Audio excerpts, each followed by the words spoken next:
I'd like to welcome everyone to the council meeting for the Provo Municipal Council.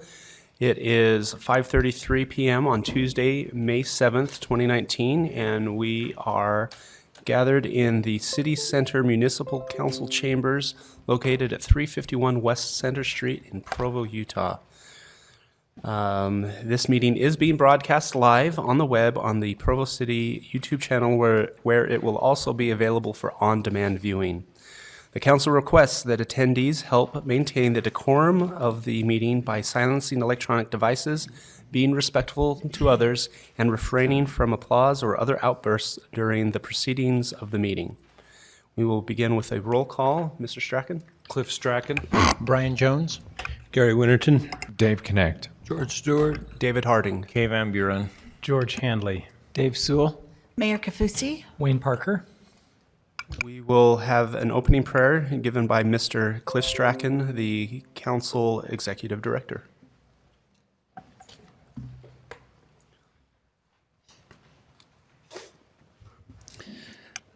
Our Father in heaven, we give thanks this day that we can meet with our City Council to discuss matters of importance.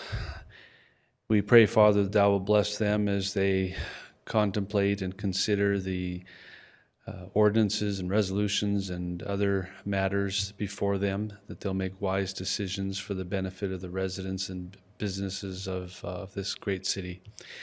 We're grateful for our residents and our businesses, Father, for the culture and climate they provide, and the jobs and the wonderful people that we get to engage with each and every day. And we say these things in the name of Jesus Christ. Amen. Amen. Thank you, Mr. Strachan. We will have a Pledge of Allegiance given by Brian Jones, our council attorney.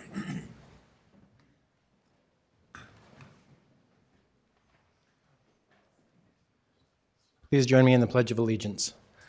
I pledge allegiance to the flag of the United States of America and to the republic for which it stands, one nation under God, indivisible, with liberty and justice for all.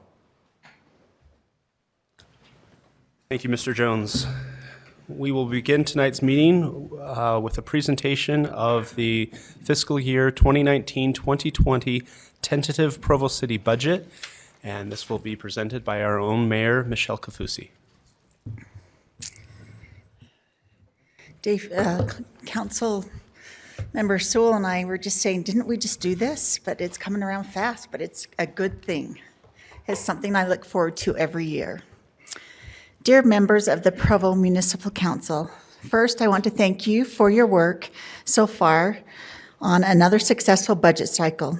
I think the approach we have implemented together is working well, having each of our directors come and present to you early on, and then taking your questions and concerns into account as we prepare the budget. Thank you for the spirit of cooperation and open communication you have helped foster. Thanks also goes out to our incredible budget team, including Dustin Graybaugh, our budget officer and chief accountant, who is here on his last day before embarking on a great new opportunity. Mr. Graybaugh, you will be missed. I am pleased that this year's budget delivers on your highest priorities. Your number one priority was police staffing. I'm pleased to announce that through some great cost savings work by our police department and through our own prioritization efforts, we are making a dramatic difference in police staffing. Not only are we adding a dispatch director and an IT staff member to help with public safety, but we are also adding 7 police officers and a deputy chief of Provo, approved in April. Our police department has never been better staffed than it will be this next year. Can I stop you for just one moment? Can we have a round of applause for that? I mean,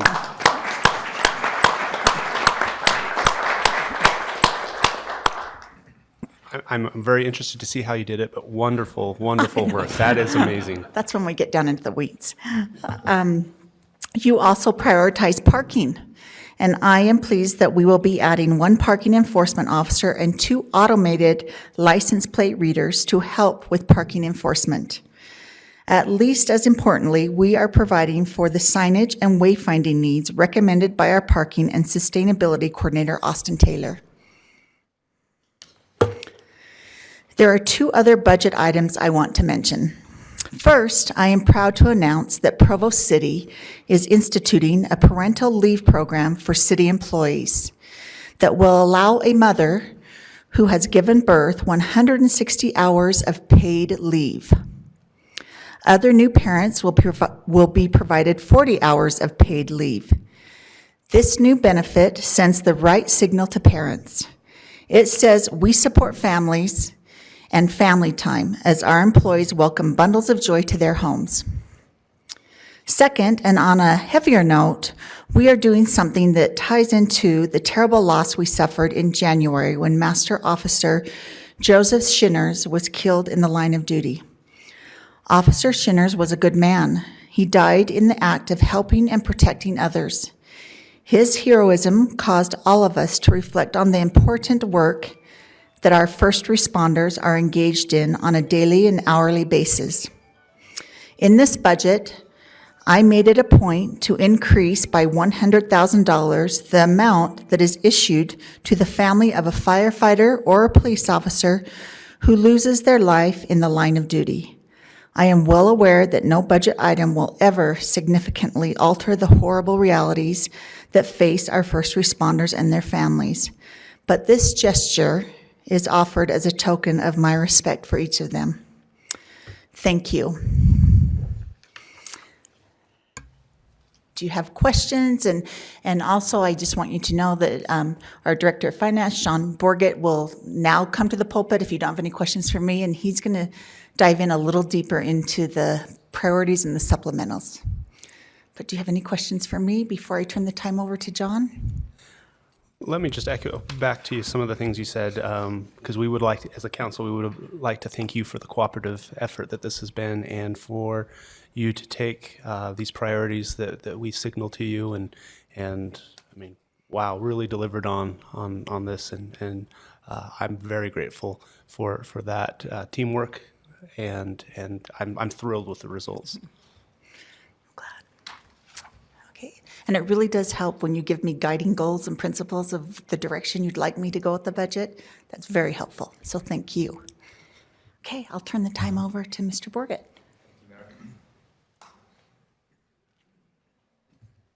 So in the budget document that you'll receive tonight, there's a section that's it's called Budget Highlights, and it really just kind of goes through and touches on some key components. And one of the things that I would recommend members of the Municipal Council as well as residents, that the budget document is a pretty thick book that sometimes can be difficult to digest, but if you'll just take some time to go through these budget highlights, it can give you kind of an introduction.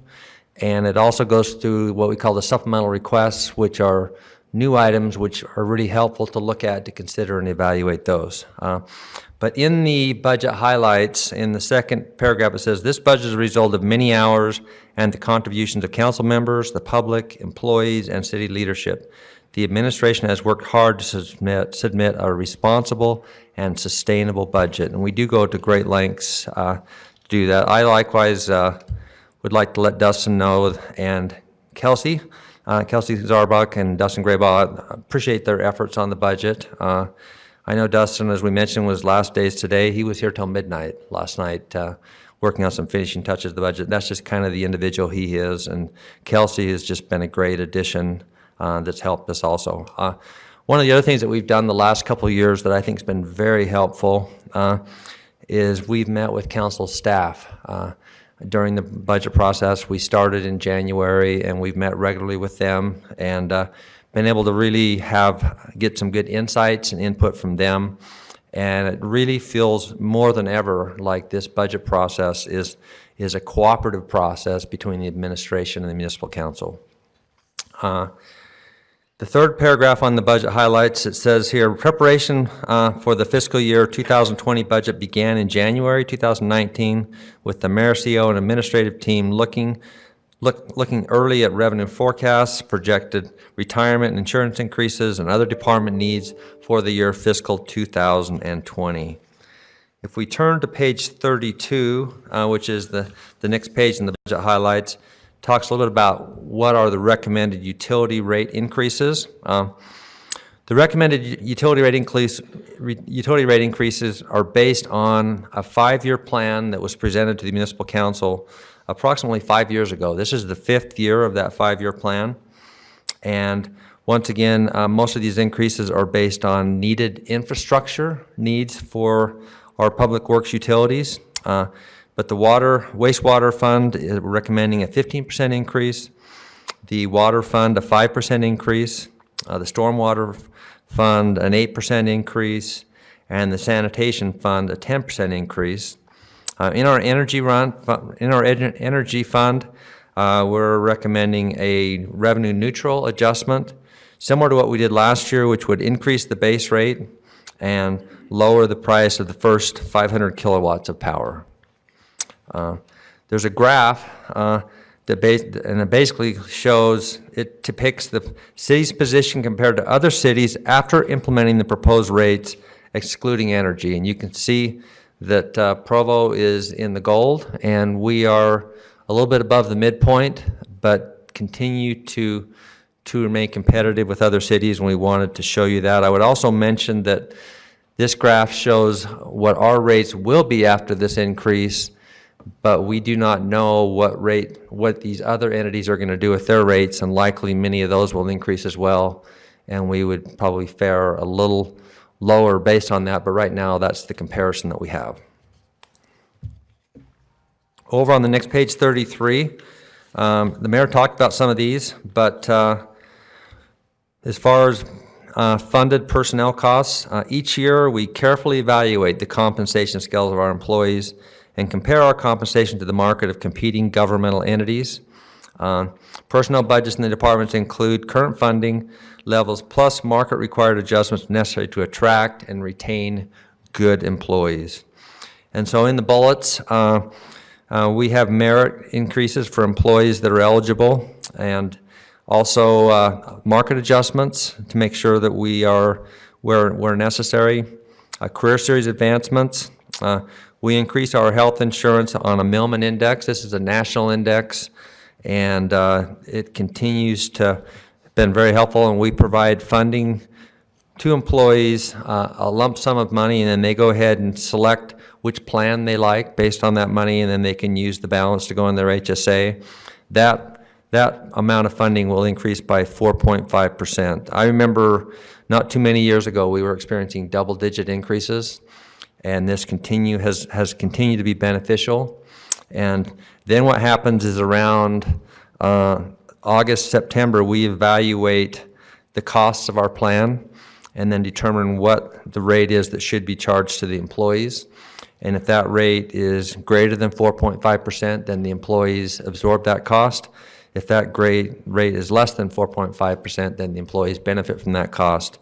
And over the last several years, we've been pretty close to the Millman Index, and so I think it's been a real good system in the way that it works. We continue to get the benefits from the Utah retirement system, employee recognition and appreciation, and then these three items that the mayor talked about. Well, yeah, the first one is this: we have a new plan that would provide birth parent or adoption leave. That's a new leave that would be available that we'll talk more in detail to you later. Also, there's accidental death and dismemberment, which is also related to the in-line of duty coverage for sworn officers and firefighters. And then a new program that's an upfront leave program that doesn't cost the city any more dollars, but it provides a benefit to new employees so that if they had a leave scheduled, they could take that. But at the end of 1 year, the actual leave accruals would be the same, so the cost is neutral. Down under expenditures in the second paragraph, we received 42 requests for supplemental requests in the amount of approximately $4.7 million. A total of $2 million, a little over $2 million, it's $2,015,000, have been funded as part of the 2020 budget, And then we found about $300,000 that can be funded with available funding in the fiscal 2019 budget. So with those two combined, we were able to fund about half of the requests. And I would mention that there's been great discussion amongst administration, and there's even been discussion with council staff over these supplemental requests, and it's not an easy task to decide what to fund and what not to fund, but we try to base it on priorities and what we feel like would provide the best benefit to the city. We funded 7 new police officers. 4 will be funded through general fund revenues. 2 will be funded from revenues received from the Provo School District. They've made a request to have more officers in their schools and provide funding for 2. And then the last one would be funded through consolidating of 2 part-time positions in the police department so that we can fund another officer. And so that's how the 7 were proposed. Also recommending that we no longer have a police lieutenant to oversee dispatch. This budget includes a recommendation to hire a civilian with management skills and expertise to oversee the dispatch operations. We're excited that this will provide another police lieutenant to focus on other police responsibilities and have the dispatch operation adequately managed. I'm not going to go over all these. We're going to have a great opportunity to spend with council and others to go through it, but I would like to focus on some more on page 34. In this budget, there's a recommendation for a public safety systems analyst. This position would help support the existing and expanding technology needs of the police, fire, and dispatch operations. We're also recommending funding for a systems analyst position to help maintain and expand communication technologies. And as we look at new infrastructure such as the new city center and public safety building, many other needs, there's just a huge need for having that, having the staffing and the expertise to manage those communications. Also recommending that in this budget that we fund an information security analyst. This would focus on management of a defensive security infrastructure, focusing on making an attempt to adequately secure our network and our systems so that we can reduce the likelihood of exposure to hackers and others that could get into the system and create damage. And we've had discussions with Municipal Council on this issue. In this budget, we're recommending the new department director position for the Department of Development Services. In the wastewater department, we have anticipated upcoming retirement of 2 key employees at the treatment plant. And in order to help prepare for the new plant and help to start building the knowledge transfer for these operations, we're recommending to hire 2 positions now and start that knowledge transfer and start the preparation for the new treatment plant so that when they retire, we'll be adequately prepared for that and we can work towards all the necessary steps for the new plant. And then over on page 35, in the other funding section, one of the things that we've done for the last 5 years, which the council was very supportive and played a significant role in as well, is that we provide funding each year for the rec center to set aside money for equipment and systems in the rec center so that as they fail, or if we have any unexpected issues, or as we strive to maintain our equipment there that is nice and that is well operational, we set aside $413,000 a year, and that balance has been very helpful, and it continues to accumulate. We also use it when necessary, but we feel like it helps prepare us and helps give us the opportunity to keep our rec center to be top-notch and up-to-date. I A year after we implemented 4 years ago, we decided, well, we should do this with our general fund facilities too. And so we went through and analyzed all of our equipment and systems and determined what we would need to start building that balances. Well, this is the 4th year that we've done that. We took one exception this year, and that was with the city center.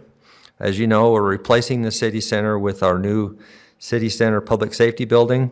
And we looked at what we'd set aside and felt like to get us between now and when we make that change, we had adequate reserves built up. And so we're not adding anything additional for this city center, but when we get the new city center, we'll plan on doing something very similar so we can always keep it up and nice. But we are budgeting $237,000 in the general fund for other buildings and systems so that we can continue that moving forward. Finally, on the last page, 36, I want to just share. We welcome and encourage your careful review of our recommended budget. We always welcome the input of residents, and as we proceed through the process of adopting the city's annual budget. As always, our staff is at your disposal to respond to questions and assist in ways the council would like in the upcoming weeks. We believe that you will find the budget responsive to your concerns and aspirations and forward-thinking as we plan together for the future of the Provo community. And with that, I'm happy to answer any questions. We also have Dustin Graybaugh here and Kelsey, so anything, if we can answer any questions, we'd be happy to do that. Just I look at everything that's going on in Provo, and we have a lot of moving parts. As I understand it, this budget is a snapshot of where we are at right now. And I see opportunities at the airport. I see changes coming with our police department. Are these increases, especially with police and fire, are they anticipating potential changes at the airport and potential changes with BYU, or are those to be addressed as they evolve? I can answer a question on the airport. We do have, and we have included in the budget this year, some significant dollars for the airport terminal, okay? And we show the expected funding that we receive from the state and from the county and those other sources, and from the federal government for those items. And so we do have a significant amount of money for that, and we can review that and walk through that with you. And maybe we should have talked about it in the budget highlights document, but it is there, and we're happy to answer questions on that. Yeah, and I appreciate it. To me, those become physical facilities, a lot of these things that we're doing. And I see the operations. I'm looking forward to having more opportunities, maybe even sooner than we get the terminal. But that will affect the fire and the police also. And I just wondered how some of those things, I guess we'll deal with those issues as opportunities arise. Well, and I know one of the things that the police chief has mentioned, Chief Ferguson, is that he's brought up those very issues, and he mentioned that one of the big steps in preparing for those is with the new deputy chief position that was just approved and filled. And I think that's one of the things we're working on. I also feel like with these additional officers, it's a step in the right direction, and we're trying to make it a high priority for us. But we'll need additional steps and additional officers to meet the needs of what you're talking about. Thank you. The other thing I would say is that there is in the highlights section, we did make a couple of changes in the airport operations as far as some staffing changes and whatnot to help start planning for and prepare for increased airport operations, and knowing that we're gonna need more staffing there. And so we've started making some small steps, and those are in the highlights. Mr. Sewell? Yes. Will this budget highlights document be available as a link that we can share with citizens? Yes, it's part of the budget book, but we would be more than happy to have it be a separate link, and they could just click on that link, and then they would just have the highlight section. That'd be easy to do, and we could do that. We'll do that. It's a good recommendation. But the overall budget document is now available online, or will be soon? We plan on putting it on. I don't think it's, we'll put it on tomorrow morning, and then we'll have it, it's available, and we also have a, I'm watching George closely. We have a detailed budget for George, and anybody else that would like a detailed budget, let us know, but we know George really likes the detailed budget, so we have that ready for you.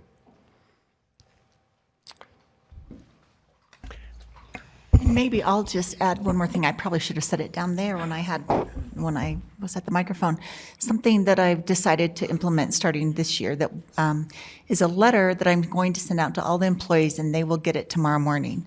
And the reason I've decided to do a letter to my employees about the budget outcomes is multiple times when I'm out and about with the city employees, I love that they engage in conversation and talk to me about their feelings about how, you know, basically, it comes down to telling them what have we done for them this year with our budget.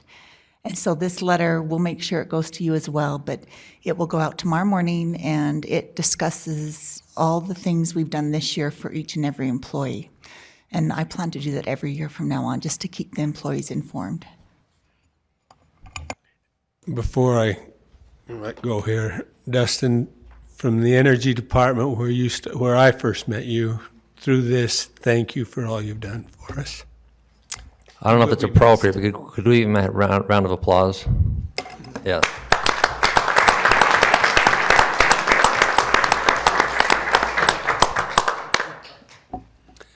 I'm sure we'll have opportunity to discuss this further. The one thing just something that I don't see in the highlights, and I'll dive into the budget, but dealing with zoning enforcement, zoning compliance. I didn't know if there were any supplementals on zoning enforcement. Well, we've redefined the two departments. I'm sure you're aware of that. And but as far as supplementals specifically for zoning, Dustin? So at the moment, there's not anything included for it. I think the sentiment was that we plan to come back to the council and present kind of a more comprehensive evaluation of the progress of the zoning enforcement program. We weren't confident that additional budget was the necessary component for finding some traction on that issue. But I'm sure the council or the administration might be able to weigh in on some of those items. So Great. Okay. Thank you. Okay. All right. We will continue on to the approval of minutes. It is proposed that we approve the council meeting minutes for March 5th, 2019. The councilors have had the opportunity to review that. Are there any requested changes? Are there any objections to the approval of these minutes? Seeing none, I declare the minutes approved by unanimous consent. We have now reached the public comment portion of our meeting today, and I will ask our council attorney, Mr. Brian Jones, to introduce this item. Thank you, Mr. Chair. As indicated on the screen, shortly, a required public hearing will be held for certain agenda items prior to council action. After each such item has been presented, time to comment will be provided for all those who wish to speak. For items that do not require a public hearing, public comment will still be taken following presentation of the item, but will be limited to 10 minutes. At this time, 15 minutes have been set aside for an open public comment period, which is intended to allow comment on matters that do not appear on the agenda. Persons who speak during this time to an item that is on the agenda will not normally be afforded a second opportunity to speak during the comment period specific to that item. During any public comment period, each speaker will generally be limited to 2 minutes. Additional time may be given to individuals specifically invited to speak, such as applicants, neighborhood chairs, or others that may be representing additional persons. Please begin your comments by stating your name and city of residence. Due to noticing requirements, no formal action will be taken in this meeting on matters that do not appear on the agenda. All those who wish to engage in the open public comment period and have comments are invited to approach the podium at this time. Thank you, Mr. Jones. If I could ask, can we go back to 2 slides and review just what's on the agenda for tonight? So, yeah, thank you. So 1 through 5, all of All of them are public comment, or we will take public comment for each of those items. Number 2 is kind of enhanced. It's a public hearing. So that's probably the most appropriate time if you want to speak about these items. That would be the appropriate time, would be later on. If you go to the next slide. And then 6 through 9, we have one public hearing, one public comment, and then those 2 have been continued. So if you came to talk about the continued items, now would be a good time to speak. Or if you came to speak about anything that's not on the agenda, now would be a good time to come forward. My name's Kendall Clark. I'm a resident here of Provo City. I guess I have 2 minutes to speak. Nice to meet you, Mayor. It was amazing to come to a meeting here, all this wonderful news about benefits for the service people who provide for us in the community. And to the accountant who did all these huge numbers that I just heard about, that's a massive budget problems. So good luck with all that and everything throughout the year. I'm grateful to be a member of Provo City. I love the Friday night activities, and I'm grateful that it's spring and summer's coming and all the things that we enjoy here in Provo City. The reason that I'm here today is a piece of cement out on a road. At nighttime, I was riding a motorcycle, and it's by the Provo Temple behind the New Skin building. They're on Second. I think it's just behind University. So it's just the road behind University where the post office is and the temple. And I was riding at night on the motorcycle, and I'm looking up and just at the beautiful statue of Moroni and everything. And I looked down just in time to see this block of cement. And now it's been hit by cars and things. And at nighttime, you can imagine not being able to see it very well and just kind of all of a sudden, whoa, because it protrudes out in the road about 1.5 feet or so. If you can go back to the other photo. You can see where it kind of protrudes out from the side. And so on a motorcycle, you ride in 3 lanes. There's a center and a left and a right position. And I was in the right position. And I'm just coming down, and all of a sudden I look down and see that block of cement down there. And we called the city engineers, and their explanation was, and my understanding is, that with the roundabout and the traffic going through there, they were concerned with people driving the wrong way in the roundabout leaving the post office. And that's the explanation for why it exists.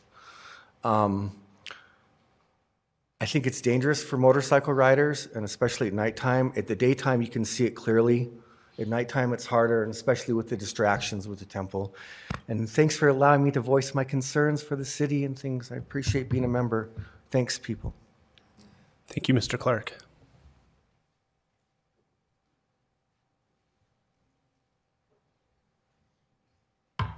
My name's Claire Friedman, and Mr. Sewell, I appreciate you. I appreciate all of you for the DEER program. Are we going to be discussing that at all tonight? The agenda said, that I read, said that this was the meeting in which we would discuss this. Yes. Yes, it's number 6 on the agenda.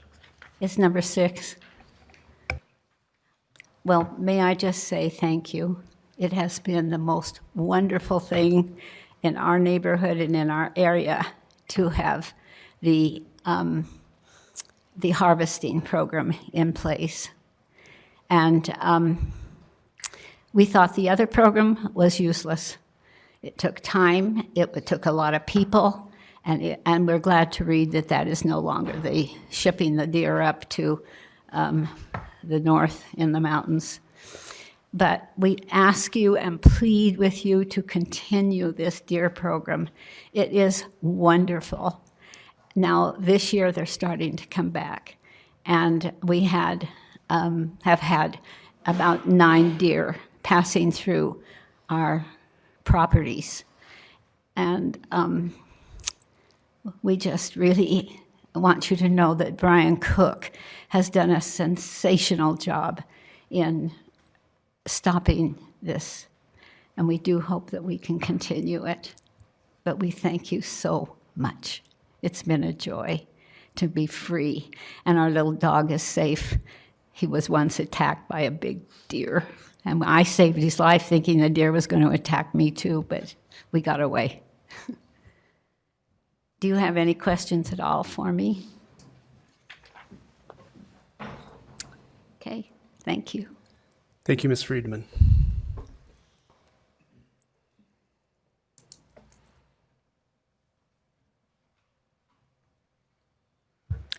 Pam Jones, one of the vice chairs in the Edgemont neighborhood. There are a couple of specific items on the agenda about property zoning. I'm not going to talk about them specifically, but just in general. I had to leave the last council meeting early because the presentation from the new development down by the Front Runner station just really caused me a lot of stress and fear. I hate to drive down a street where I haven't been for a week or so and see a brand new high-density housing development. If you build it, they'll come. But if they're coming, you don't have to build it. I implore you to not feel you're obligated to approve every zoning change. I don't want to see Provo become like Salt Lake City or New York City with high-rises all over the place and more traffic and more people and stuff. I'm glad that I live in an area of town that I call semi-rural. There are chickens, horses, llamas, sheep. Mr. Sewell, in his latest email, talked about Abraham Lincoln's characterization of this country as having a government of by, for, what's the other one? The people. And I'd like to see more consideration of the people and not the developers. Just this afternoon, I had a problem with the Parks Department newsletter, and I called. I had a hard time getting anybody to answer the phone and get me the right information I was looking for, and I decided to try my old friend, Scott Henderson, who's director of the department. As busy as he is, he took the time to find the specific information that I needed. Thank you. Thank you, Mrs. Jones.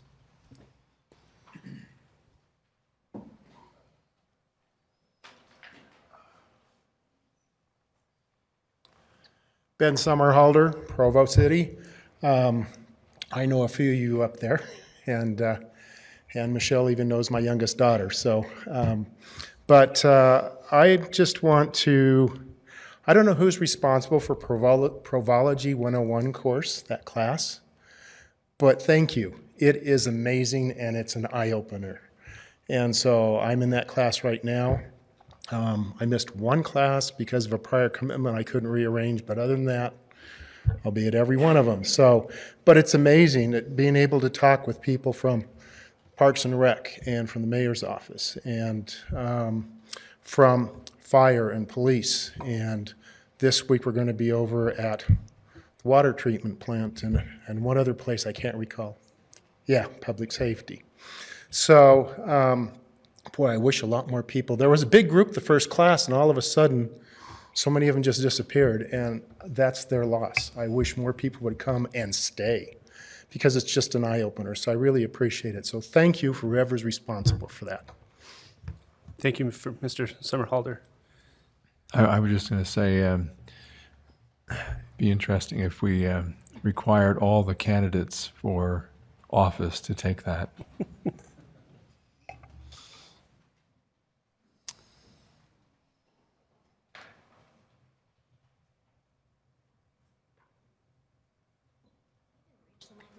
I can.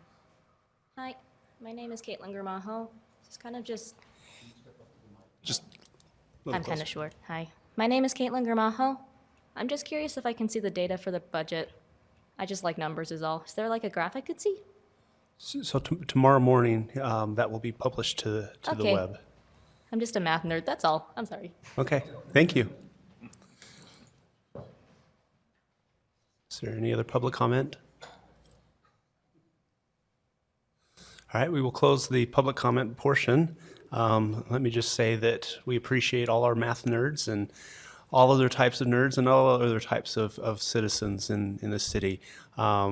We had 5 people come and talk in this period, and that's more than we've had in a while, and really appreciate the citizen involvement in the city, because I agree with Mr. Lincoln and Ms. Jones that this is a government of the people, by the people, and for the people.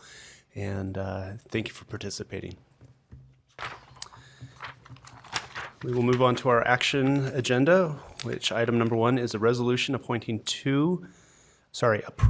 2 amended interlocal agreements between Provo City and Utah County regarding the funding of the Lakeview Parkway. And we will look to Mr. Graves, Mr. David Graves, our Public Works Division Director of Engineering. Thank you, Mr. Graves. Thank you, Mr. Harding. Mayor Kafusi, members of the council, appreciate the opportunity of being here tonight to discuss this item. As you're aware, over the last couple of years, we have been building different sections of the Lakeview Parkway roadway. As we have proceeded forth with that project, a major portion of that funding has come through the county sales tax that's appropriated through MAG. We have had some situations where property expenses have continued to escalate over the past couple of years, and have gone back to MAG and the county and asked for their approval to be able to utilize the contingency funding for each of these projects. The first project is the section from Center Street to the entrance to the Provo Airport.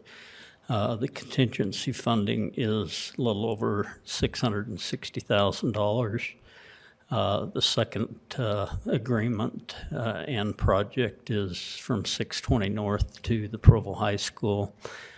Contingency funding of approximately $145,000.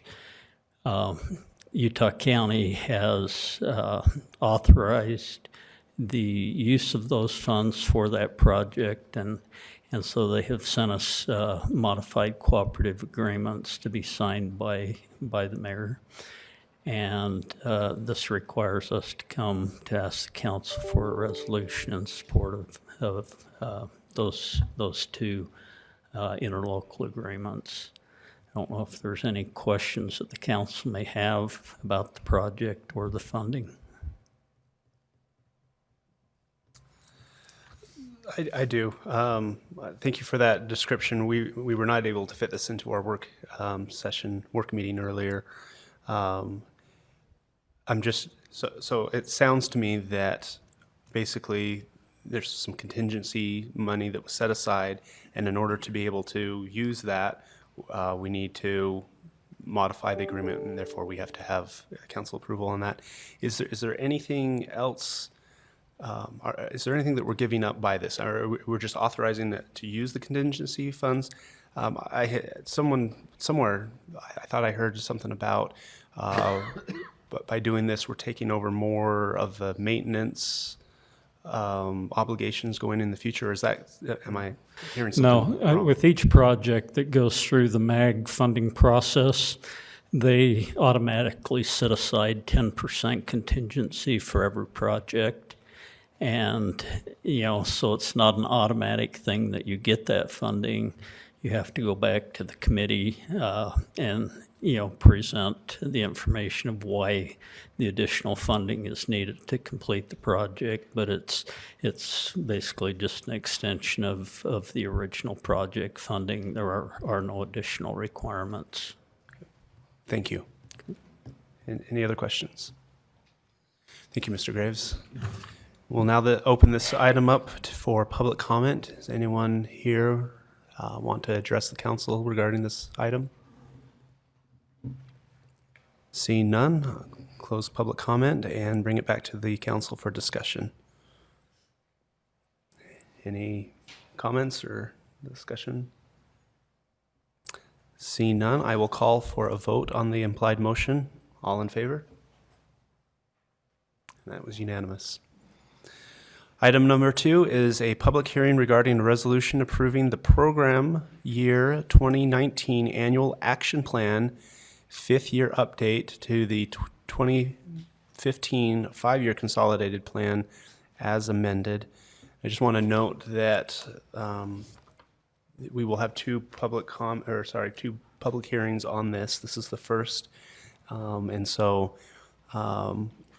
I don't think we've really had a lot of time to look at this, but I believe we'll have the next 30 or so days, 28 days to look at this more in depth and discuss it at a future date. Thank you, Mr. Harding. Yes, sorry. Yes, and presentation by Mr. Dan Gonzalez, redevelopment analyst. I apologize. No problem. Thank you. Hello, everyone. As stated, this is one of 2 public hearings in which we give the public an opportunity to comment on the program year 2019 annual action plan. This is the 5th year, the 5th update in the current consolidated plan, which began in 2015.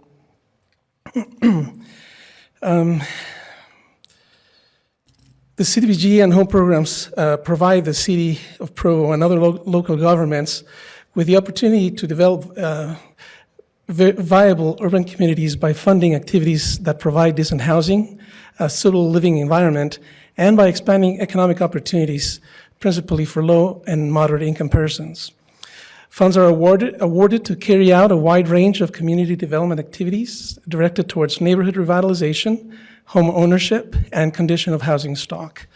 The programs are administered by the Community Planning and Development Office of the United States Department of Housing and Urban Development. Every year, Provo City, as the lead entity for the Utah Valley Home Consortium, submits an annual action plan outlining the goals, objectives, and the proposed use of federal CDBG and home resources to address housing economic development and community development projects to be undertaking. A public comment period began on April 29th of 2019 and will carry through June 4th.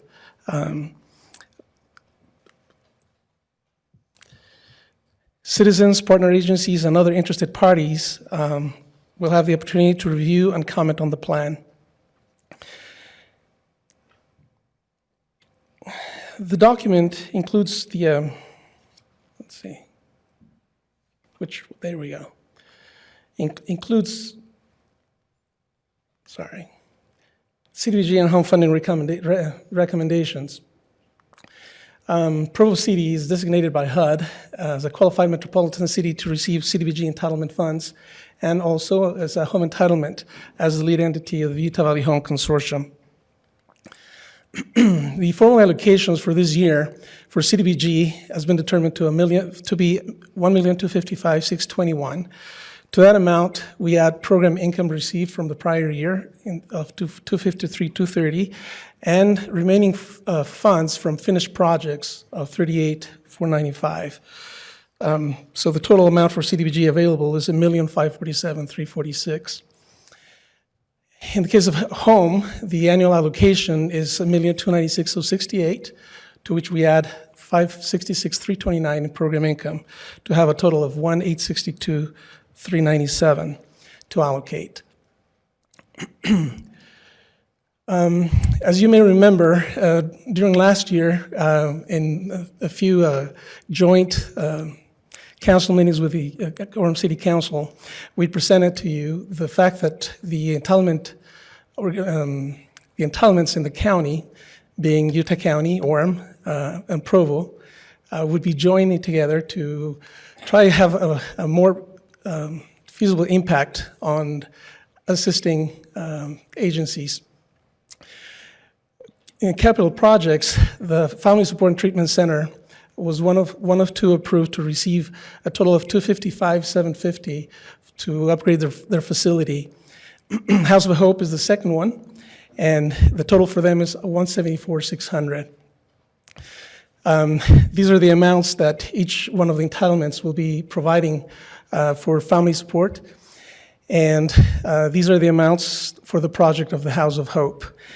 One of the main purposes of this is to assist these two agencies, one, to be able to complete the needed upgrades to their facilities at once, rather than doing it over the period of 2 or 3 years or longer. Also, what we're anticipating with this is the entitlements combining efforts to assist with the environmental, with the Davis-Bacon and other requirements that are heavy on the agencies. And rather than each one of us preparing or doing one, we do one and it serves all three entities. So that's for capital projects. We've also combined to assist or try to serve better the public services organizations. I tried to do this graph in a way that was easier to understand, but I couldn't come up with anything that would be completely easy. What you see here is all the public agencies that applied, some last year and all of these for this current year. The first column shows what they were awarded for the prior program year. And in this effort, we ask all agencies to apply for all three entitlements. So the numbers that you see here are different from what they typically apply when they do an application to each of the entitlements. So this year, they only did one application that went to all three entitlements. As we observed, as we saw those coming in, we directed some of these agencies to apply directly to just one of the entitlements. Others applied to up to two, and some of them we directed to still apply to all three of us. So the ones that you see in yellow are the ones that were directed to apply directly to just Orem City. The ones in green are the ones that applied to Provo City only. And the ones in blue, the ones that were directed to apply to Utah County. All three entitlements held their evaluation and commissions or citizens committees separately. And what you see in the next three columns is what all these different committees or commissions decided to recommend to the different councils, Board of Commissioners, to fund with CDBG funds. Some of these that you see in gray are those that were not applying to, maybe, like the first one, yellow. We asked Center for Women to just apply to Orem, so that's why you see grayed out for Provo and Utah County. They did not come to apply direct to us. What you see in red are those that submitted a pre-application, but for some reason did not finish a final application. They did not submit any of the required documents for that. We're still trying to ascertain the reason why. So what you can see, one of the things that you can see here is that part of the concerns that both councils had is whether some of these agencies will be hurt by not receiving enough funding. And so that's what I want to point out here. Last year, Center for Women was allocated from all three different entitlements, a total of $28,750. This year they applied for 30, and Orem City was able to allocate $27,888. I think that's what the number is up there, or 868. I can't quite make it out. Another one, for example, let's see, Friends of Utah County Children's Justice Center. They received a total of $42,000 from all three entitlements last year. This year, their application was for a total of $30,000, and they actually have a total of $62,400 that was allocated from all three entitlements. Do you have any specific questions on this? We can come back, I guess. I'll just continue with the presentation. So this provides you a picture of the way in which these three entitlements, where we were able to assist, or we're looking to assist these organizations a little better. The intent of directing these organizations to apply to just one of them is, again, to avoid the multiple paperwork or filling the requirements for all three entitlements. This way they only do it for one contract. Yes? So in looking at the numbers, I'm seeing at least two that got more than they asked for, which is kind of unusual. It is. And one of the reasons for that is, again, we held our process separately, and so we didn't find out until after we were all done that those two, in this case, are awarded more than they requested. That doesn't mean that there couldn't be any adjustments. For example, for community action, the food bank is receiving a total of $51,000, where their application was for $30,000. But the housing services portion is only receiving $5,000 out of $20,000 that they received.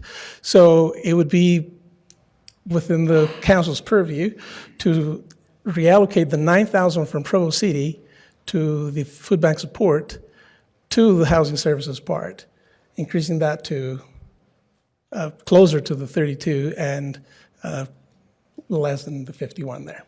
So that's something that could be done.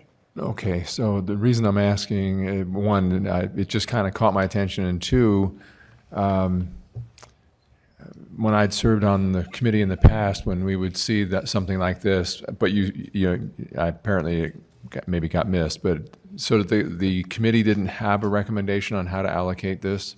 They did. So we didn't go over in our individual committee as a whole. Yeah. Once all those three were done, that's when we realized. Right, so they didn't go back and say, how do we rectify this? We didn't have that information while the committees were formed. Yeah. We found this out when we were completely done with that process. So we get to kind of figure it out here. Yeah. Okay. That's Okay.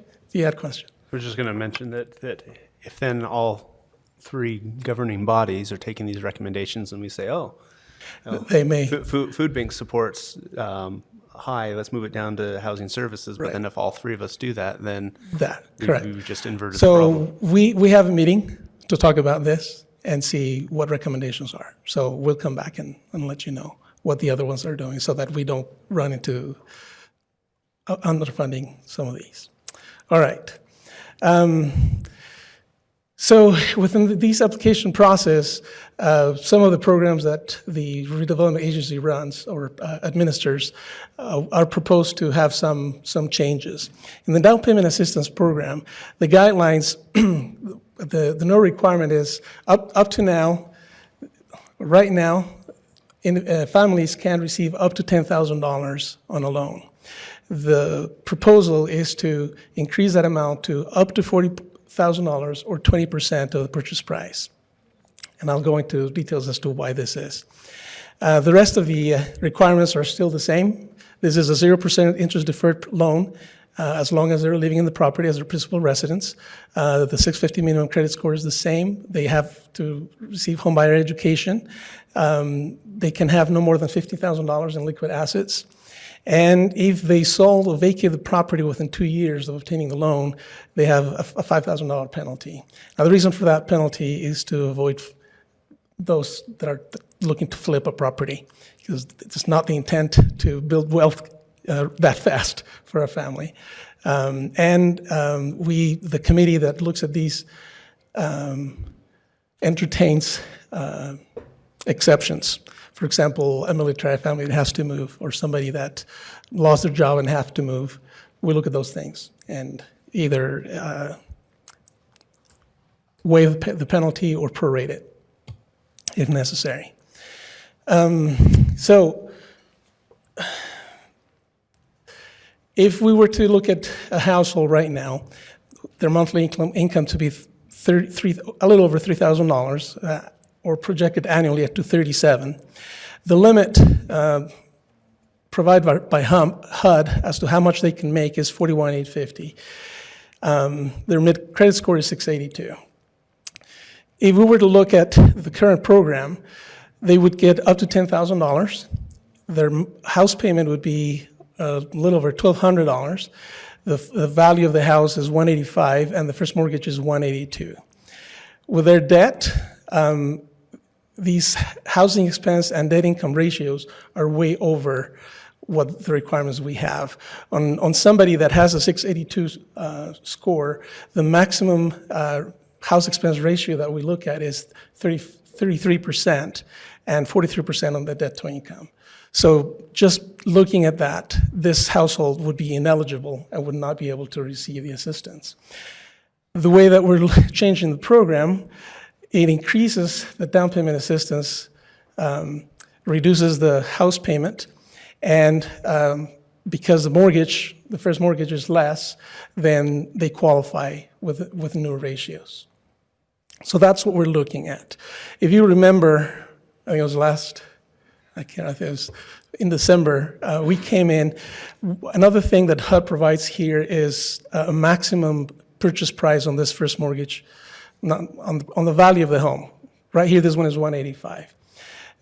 We came back in January to let you know, we did a study, and in the county, the number of homes at that level are very few. And so HUD provides the home program provides an opportunity for participating jurisdictions to do a study, a local study, and determine a different limit.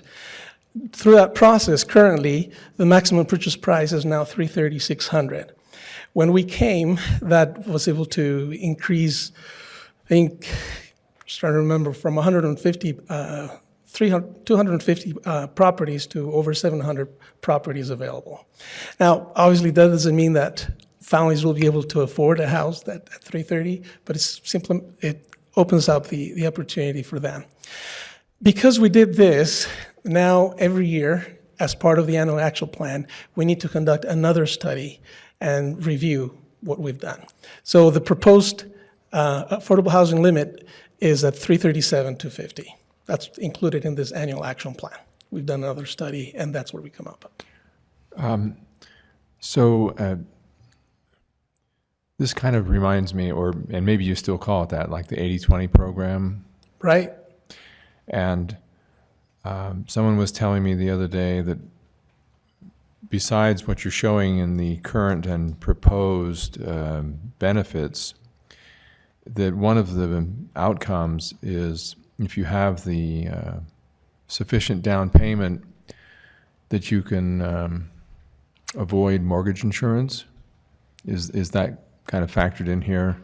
It does. It would help that way. If the loan from the city is up to 20%, it would alleviate that additional cost to the family. So it would make it more affordable. Yes. And is that like $100 a month or? It varies, but it varies, yeah, something like that, 100, 120, 150 sometimes, depending what it is. One thing that we need to point out is that the families will not be receiving an automatic 20% or an automatic $40,000. One of the new rules established by the home program is that we have to do it based on need. I mentioned this because you brought up the 80-20 program. That was pretty much a done deal. Either 20% or $24,000, it's what they were getting. Now we have to run this other formula to analyze how much do they really need. So it'll vary anywhere from $18,000 or $30,000 or whatever is the amount that they will need. It's not a set loan amount. One other program that is also requiring or requesting a change is the Emergency Repair Home Program.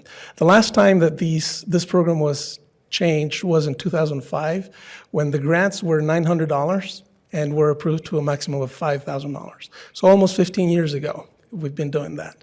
The proposal now is to increase it up to $7,000 for a grant.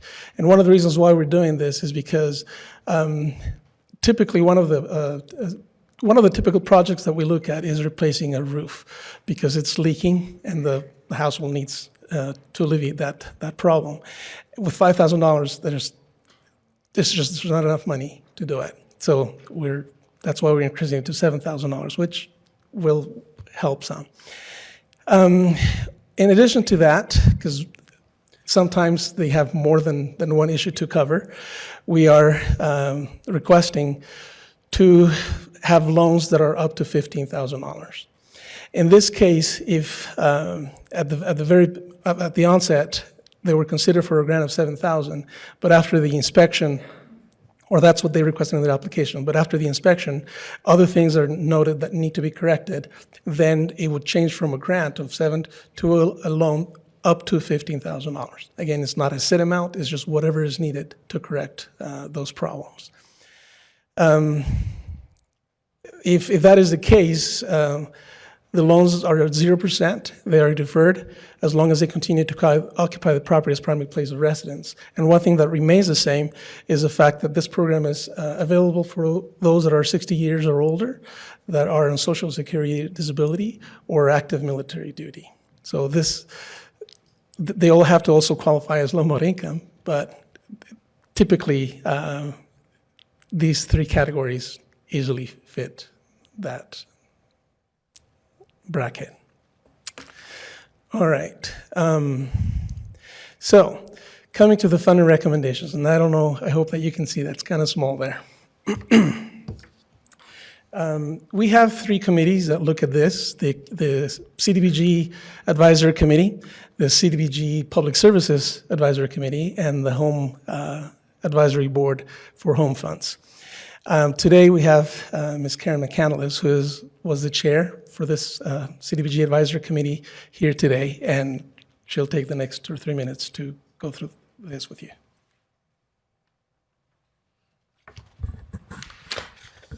Good evening. Thank you for the opportunity to tell you briefly about how we came to the decisions we did in that bottom, probably third that you see there. We met on several occasions. I'm Karen McCandless, and I am the Executive Director of Community Action Services and Food Bank, and serve this year as the chairman of the CDBG, this particular CDBG committee. We first looked at the 108 loan repayment. That's something that we don't have any control over, any funding discretion. That's something that just happens every year, is your Section 1, your 108 loan. And then we had the Family Support and Treatment Center and the House of Hope. Those two projects, as Mr. Gonzalez said before, those projects were originally decided upon and when the three funding entities got together and reviewed applications. So that money was taken out of consideration for us as well. And then we looked at a number of applications, several from Provo City and several from other nonprofit organizations. We looked at what funding that they had received in the past, how much has not been spent, how much would that funding, if they were fully funded, would that help them complete a project? For example, the Alpine House. They had some capital improvements, some severe building projects that needed to be done. Was it something that we could go ahead and recommend full funding to make sure that they could get that project complete rather than just doing it piecemeal over a period of time? And same thing occurred with Turn Community Services and with the Friends of the Utah County Children's Justice Center capital improvements. We were able to recommend that all those projects be fully funded so they can get them completed under one contract rather than coming back year after year for different types of building improvements. We're also very excited about the projects that Provo City is doing. We're excited about the adaptive playground, and we are you're encouraged by the interest in the emergency home repair and the egress window program, and as well as the downtown redevelopment improvement program, seeing those facades get transformed in the downtown area and helping create new energy in the downtown has been really important to the committee as well. So that's some of the reasoning we had behind the funding recommendations. If you have any specific questions, I'd be happy to attempt to answer them. What's the difference between the column in red, the PY 2019 recommended and the PY 2019 recommended funding by committees. And that's going to be a question I'm going to have Mr. Gonzalez answer. In particular, I'm looking at the third line down, Friends of. So the reason why that is there, and I now notice that there should be another figure here, 1,100,000. When the committees were gathered, we did not have the total amount from HUD, so they were using estimated amounts. So based on the 1,100,000 that we had up there, that's what they had recommended. Now that we have the full amount, then that's what the recommendation is. I'm looking at the third line down on capital projects. We have Friends of Utah County Children's Justice Center. They requested 75.5. The red So is, evidently I've made some mistakes on those. okay. So, So perhaps we should just ignore the red column. yeah, Rock Hill needs to go out. Thank you. Do you have any more questions for Ms. McKinless? Thank you. All right. Thank you for your service to the community in this role and in your other roles as well. All right. So the second committee was the CDBG Committee for Public Services. And this is how it came down to. So this only shows Provo's in comparison to the one that I showed you for the three entitlements. So this is the amounts that they received, if they received or they had applied for any funding, what was requested, and the recommendations from the committee. The last column there shows, and it could be updated, but at the time that this was done is what the balance was from current funding. Right now there's about $2,900 less on this one and about $2,300 less on that. One thing to note is you see people helping people here that have their full allocation still available. People Helping People is a program that assists women to have some job training and upgrade or get better jobs or a new job. This organization opened a Utah County office, I want to say about 5 or 6 years ago. However, this current year, including the sad occurrence that the director passed away, it was unexpected, and the organization just had a hard time figuring things out. So we were not even able to get a contract with them, so those $6,000 will be reallocated. And one of the reasons why they are not recommended to receive any funding from the $10,000 application is because the program, they've done away with the Utah County office, and they've turned the program as an online program. And so I should have pointed this out on the other one. The other two entitlements also the committees recommend not to fund them because it's difficult to estimate the service that they will be providing. They want to give them a little more time to provide services. Do you have any questions on these?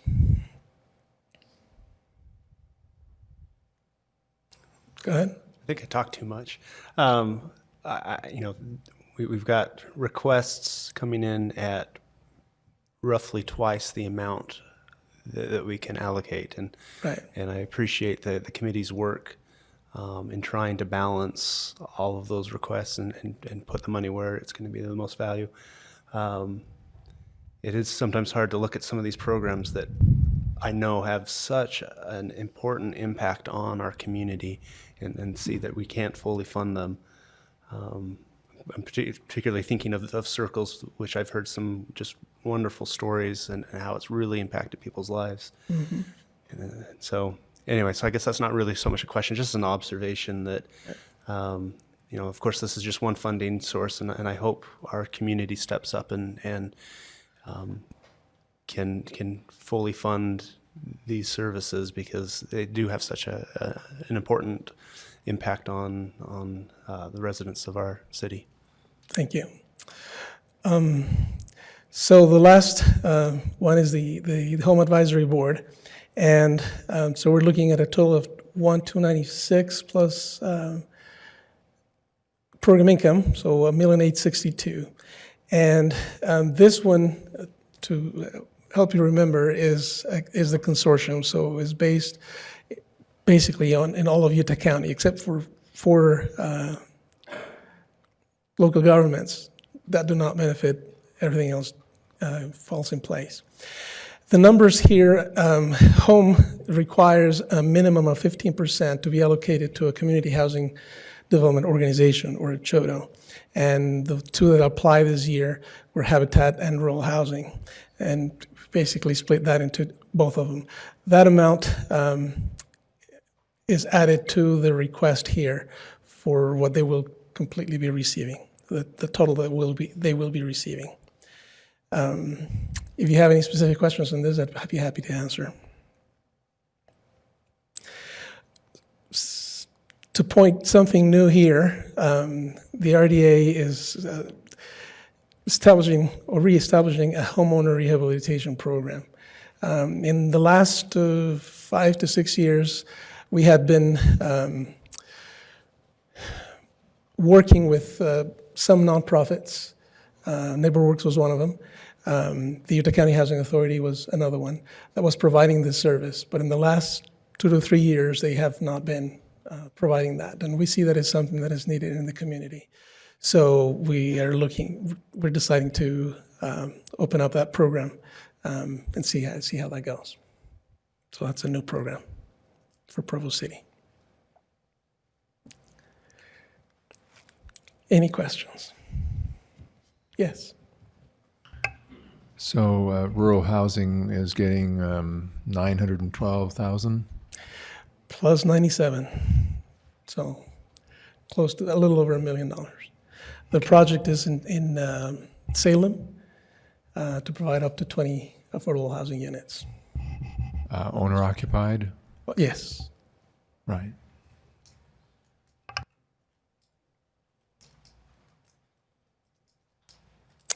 All right, that's pretty much it. If you have any questions, I'd be happy to answer them. Also make note, if there's a desire for us to come to a work meeting and talk more fully about some of these things, we're happy to do that. Thank you, Mr. Gonzalez. We will open this item up to the public. I'm wearing a different hat, in case you didn't notice. Karen McCandless, an Executive Director of Community Action Services and Food Bank. I just want to express my appreciation on behalf of our organization and our board for the work that Mr. Gonzalez and the Public Service Committee did in reviewing the applications. And I'm grateful to you as a council and mayor to receive funding. And I just wanted to clarify one item that came up in one of the first slides where we discussed how we received the recommendations received was higher than the amount we requested. Each of those items, for example, money that Provo City allocates, for example, to the food bank, goes to serve Provo City residents, and money from Orem City will go to serve Orem residents. And then the large funding source was Utah County making its recommendation. That funding will go to support residents who live outside of Provo, Orem, and Lehigh. So while it looks like our recommendation was very high, which it was, and I'm grateful for that, it does go just and serves different purposes. And so I just wanted to clarify that as well, and to thank you for the opportunity we have to have our agency here in Provo and to help Provo residents. Thank you. Thank you. Any other comment?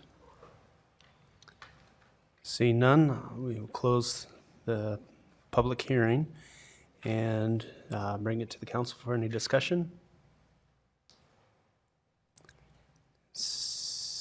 Seeing none, we will just note that we'll be hearing this in 4 weeks, and we'll be taking a vote at that time. Just a question then. So will they be meeting again and adjusting some of those numbers then? I mean, are these pretty well set now then? Even though some of them were received a whole lot more, did that, and recognize that that was adjusted? The committees will not be reconvening.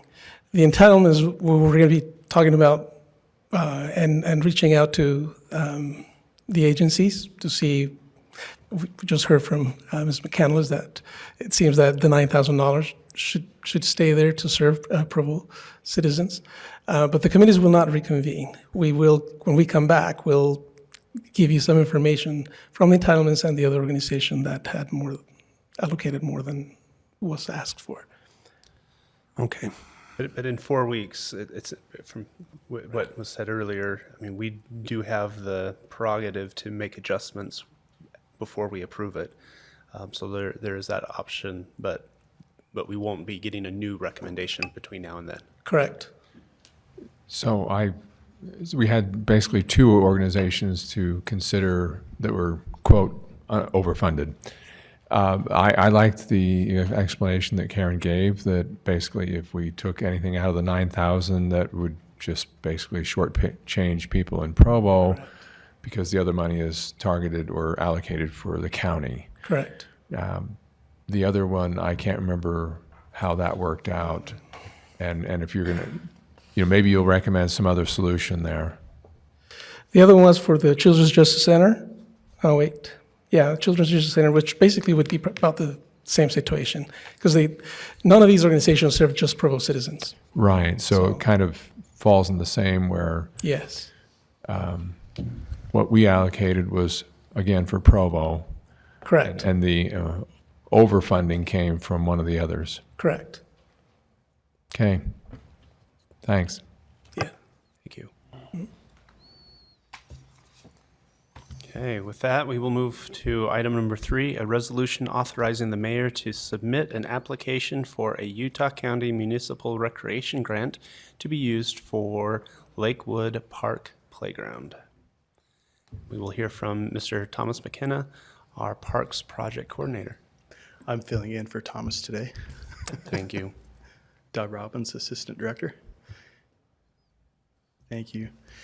Members of the council and Mayor Kafusi, thank you for the opportunity to meet with you tonight and share with you our proposed funding option for the Utah County Municipal Recreation Grant for 2019, which will involve enhancements to the Lakewood Park Playground.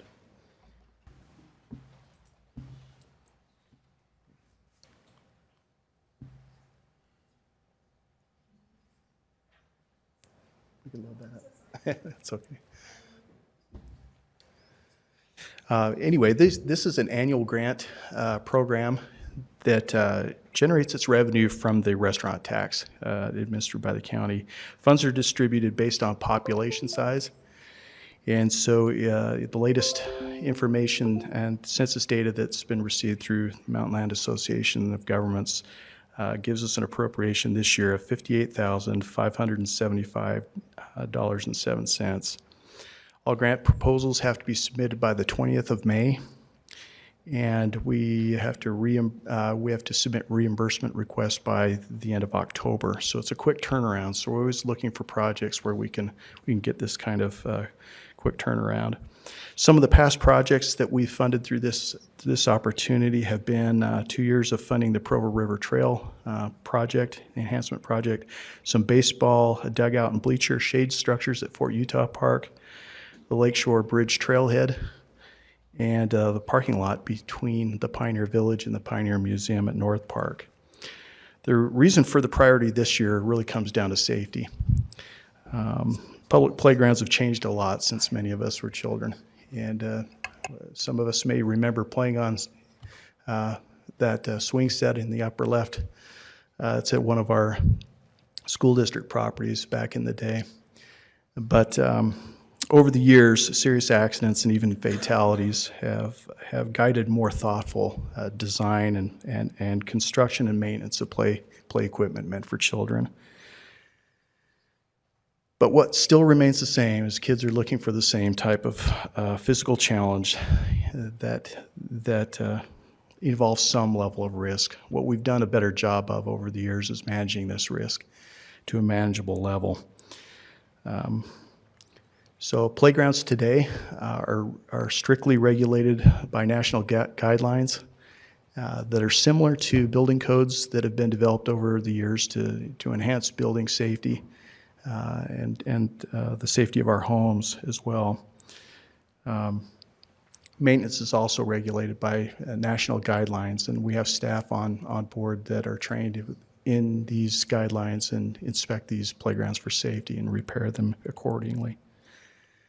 So Lakewood Park, the playground at that site is 22 years old. It was constructed, our records show, in 1997.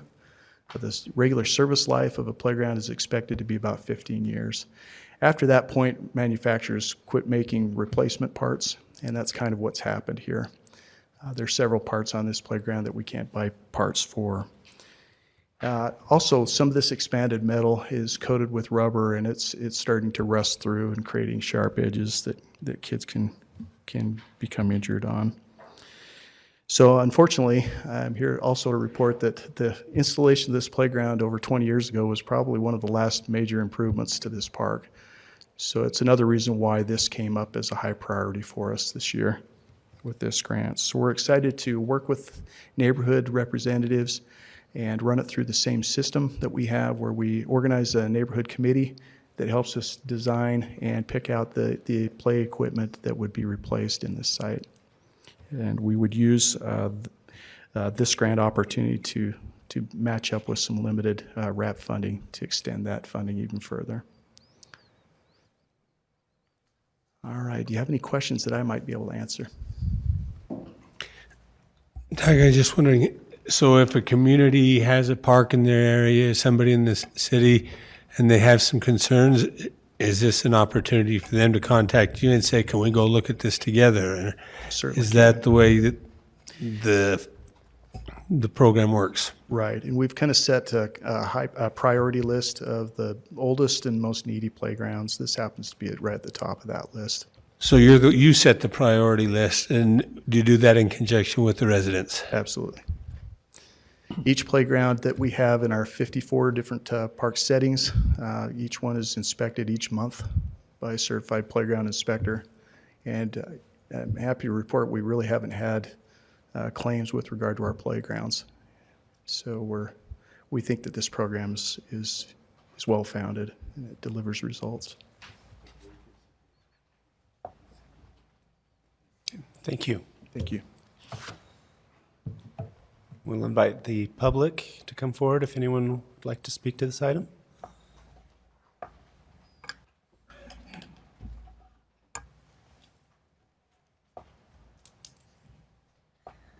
Hi, Becky Bogdan, Lakewood Neighborhood Chair, Place of Residence, Provo, Utah. I am super excited about this, and I am begging and groveling that you do approve this. We came to Doug with some serious concerns. Number one, that is underneath high voltage power lines. Your little kids play on it, and I kid you not, touch their skin and it starts to vibrate. It is also close to 500 West, and we know that the traffic is increasing on that, and it's not going to look like it'll stop. So I did request that we move the play equipment out from underneath the high voltage power lines, and that we move it down further south so that runners won't get into traffic. I have personally torn my pants on that play equipment.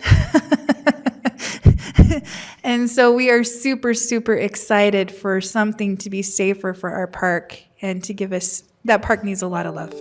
Anyway, thank you, and I hope that you seriously consider this for the safety of my residents in Lakewood and for an upgrade for this park. Thanks. Thank you, Ms. Bogdan. Seeing no further comment, we will close the comment portion and bring it to the council for discussion. Doug, did you mention that if this is approved, the work would be done this summer? Because the reimbursement would be in October. Right. So we would be able to purchase the equipment and install it between spring and summer and fall of this year. Okay, thank you. Just a quick question, and you probably do not know the answer to this, but so you were saying that these are inspected like monthly. So does the school district inspect theirs on a regular basis? I have no idea. And I just kind of curious because we kind of hope that we have the same standard going.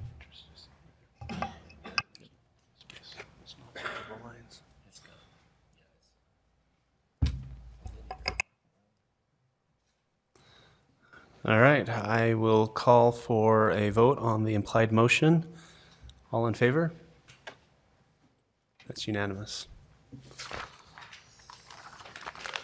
Item 4 is an implied motion on an ordinance amending Provo City Code to update and revise the drawing details and street cross-sections.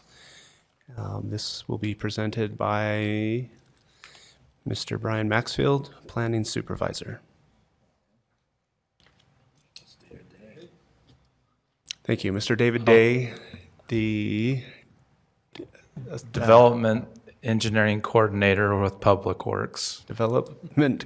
It's been a long day It's a already. mouthful. Yes, welcome. Thank you. Yeah, I'm David Day with Provo City Public Works, and kind of excited to be here tonight to present this item. Maybe a little background on it. It's been evolving for at least 6 months.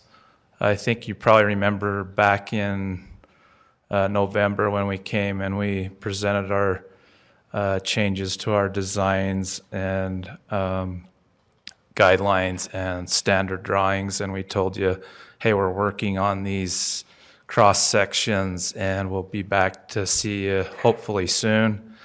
And so now we're here. We've been to Planning Commission and talked to them in work meetings and TMAC, and we've been to one of your work meetings, and we've made over that 6 months numerous changes and tweaks to the drawings, and now we're presenting that final copy to you for your consideration tonight. I don't know if you can go to those slides that I gave you. So here's just, if you can scroll down a little bit, this is the code that we're actually tweaking. Is right, we'll go up just a hair, that highlighted area in yellow, standard drawing details. And so go up and you'll see the details below. So, sorry, down. Yeah, keep going. And so pause right there. So this is what we've come up with. In most cases, we've narrowed up the asphalt width, and in most instances, we've widened the right-of-way because now the sidewalks on both sides are now contained within the right-of-way, and all of these changes that we've done have been a result of working with developers and citizens and the committees that we work with. So I think we've come up with a great fit. We've had a lot of requests recently from developers saying, when will those be approved? Can we start using them now? We're like, well, we need to get those approved first. And so hopefully it's a good thing that the standard cross sections that we've had in place have been in place for about 23 or 24 years. And this is really the first major revision to that in about 20 years. So it's a pretty big step. For engineers, narrowing road pavement widths scares us because we have big trucks that we have to get down the road. So we feel like this is a good place to be with the widths we have and the opportunity that we have to use the right-of-way better. So I don't know if you have any questions on those. Yeah, I just want to say that I hope we have all of the options available to meet the needs of different types of development. For example, the old jail property in southeast Provo, where it was like the developer wanted a road that you could only park on one side.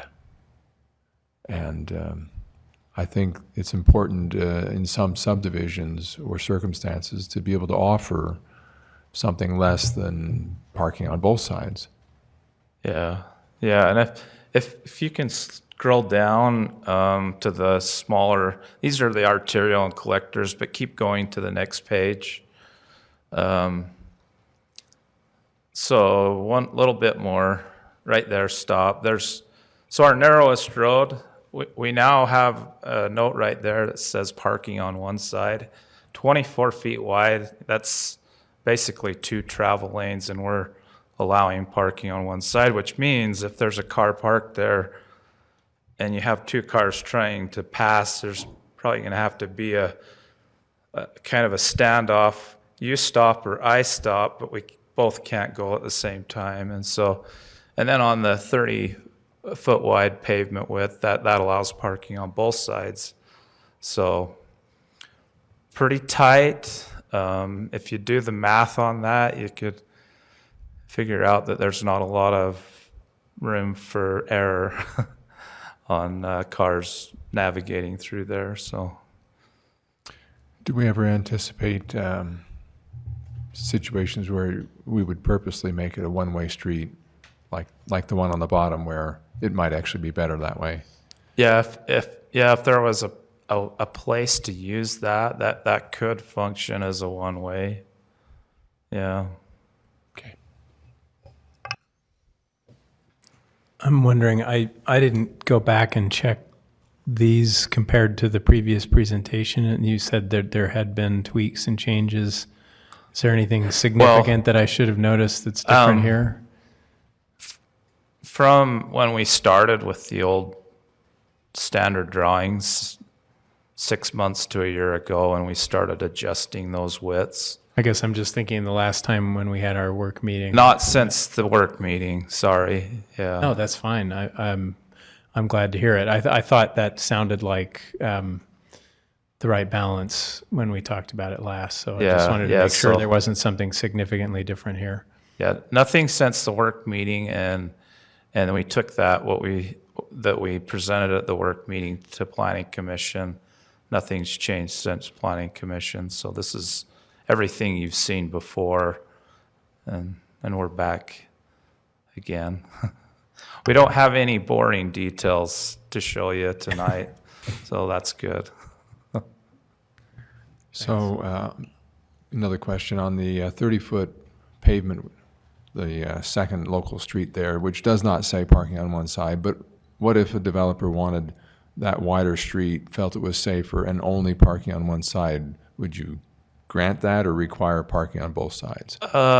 We wouldn't regulate that, and it costs a lot to put up signs, so we'd probably resist. What if he paid for the signs? We could probably do that. I mean, somewhere in the code, I think it's in the parking ordinance, where it talks about us deciding where to do parking permit programs, and it also has the language that the council can decide which streets have parking or not. I would like to just think that we wouldn't have a roadblock if something was reasonable. Yeah. And if reasonable means they pay for the signs, well, maybe that goes in the development agreement. Yeah. Anytime we can just have the road self-regulating, it's better, than having signs everywhere. But we have signs on a lot of roads that regulate parking. So on the bottom one, how would you know which side of the street if you didn't sign that one? We left that up to the developer in most cases. A lot of your like your townhome situations, you have driveway, there's really not parking on the street. But if you had like a single loaded road where one side had a lot of driveways, then you'd most likely pick the side without driveways to have parking. So it's flexible, and we just put it where it makes sense. Like up on the county jail property, they have a side that's more advantageous to have parking on the one side, on the east side of one of the roads. So, Right. so that's where that would go. Okay, So, thanks. yeah. Any other questions? Okay, thank you. Thank you, Mr. Day. We now open this up for public comment. Is there any comment on this?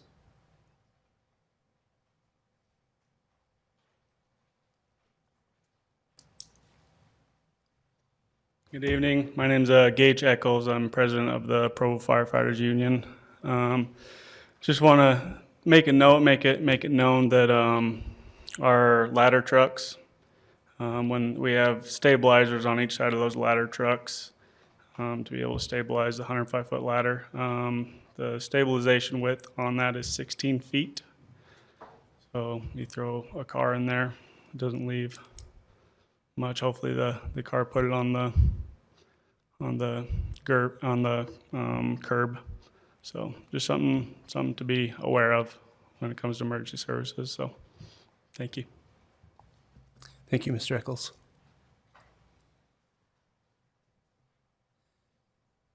Any other comment? Seeing none, we'll close the public comment. Bring back for discussion. Dave, does that give you any concern with the fire trucks and the stabilization arms going up? Our fire department has reviewed these, and they feel comfortable with these widths. So if a car was parked there, we actually have from face of curb to face of curb 27 feet. And so if a car's parked there, we probably have about 19 feet left. So we'd still have room for that apparatus to set up on one side. But it would block the entire road. And our fire department discussed that and thought through that, and they were willing to agree to go with these widths that we proposed. So. And our official minimum or our official fire lane is 20, or? I'm not a fire code expert, but I think it's 20 for a fire lane. They normally require for a larger apparatus a 26-foot clear area. So,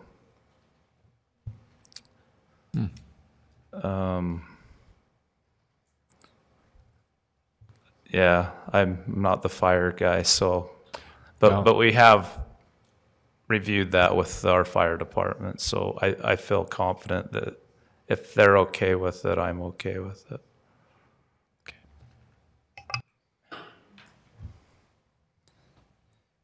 Any other discussion?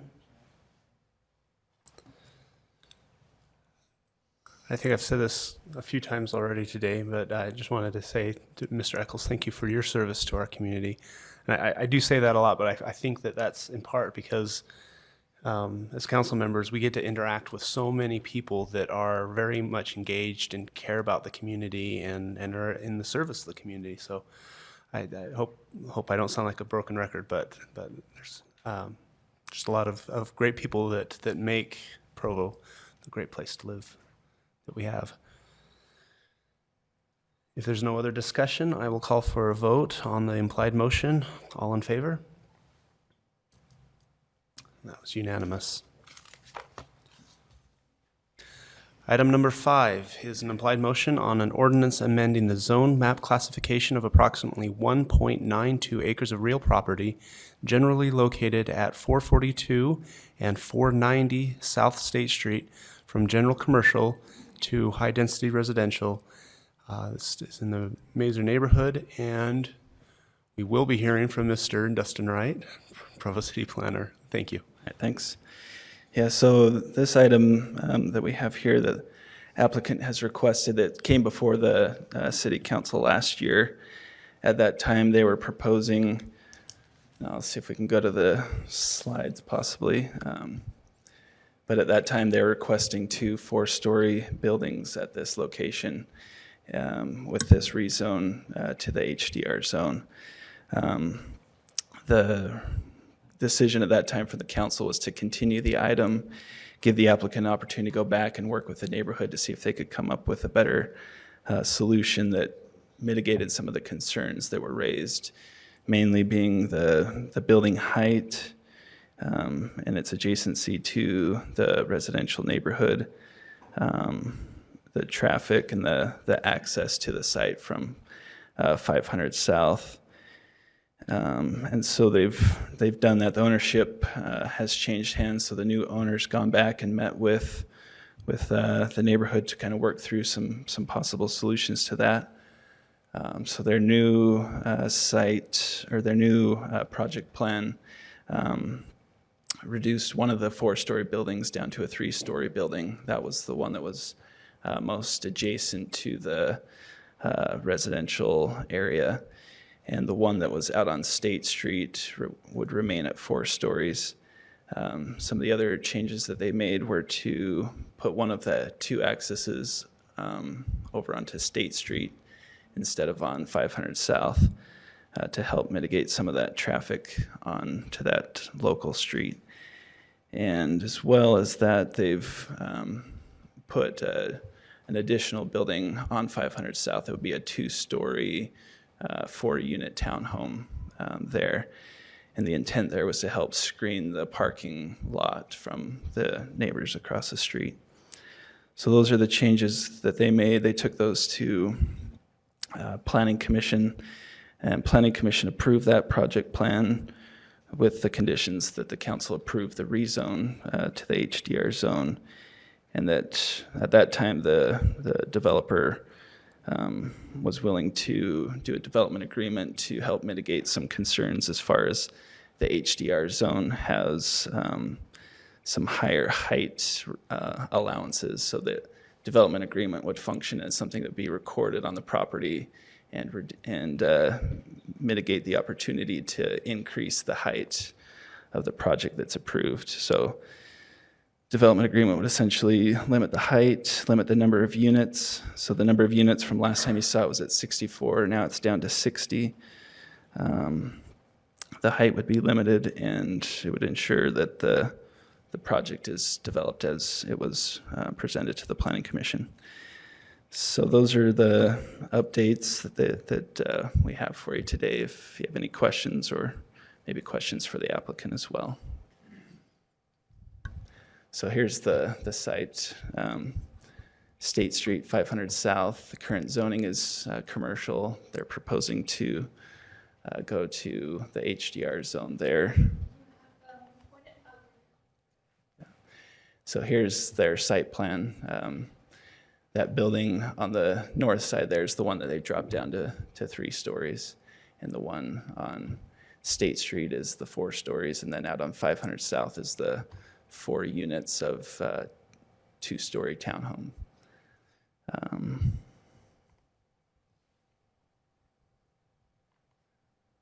So there's a rendering of what that. Stan, am I seeing correctly that the south curb is coming out, so it's at a 90-degree angle to State Street?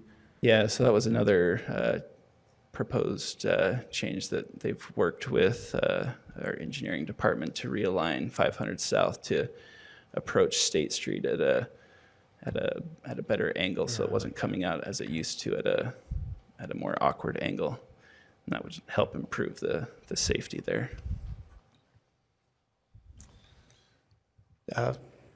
On the drawing there, it says 2-story over garage. Can you clarify, is that a garage and then 1 story, or is it garage and 2 stories? So it's a 2-story building. The first level is garage space, and so they'd be accessed on the backside through the parking lot there, and they'd be open to the parking lot. So it'd just be like the unit would overhang, and then the cars would park underneath. So 2-story in height.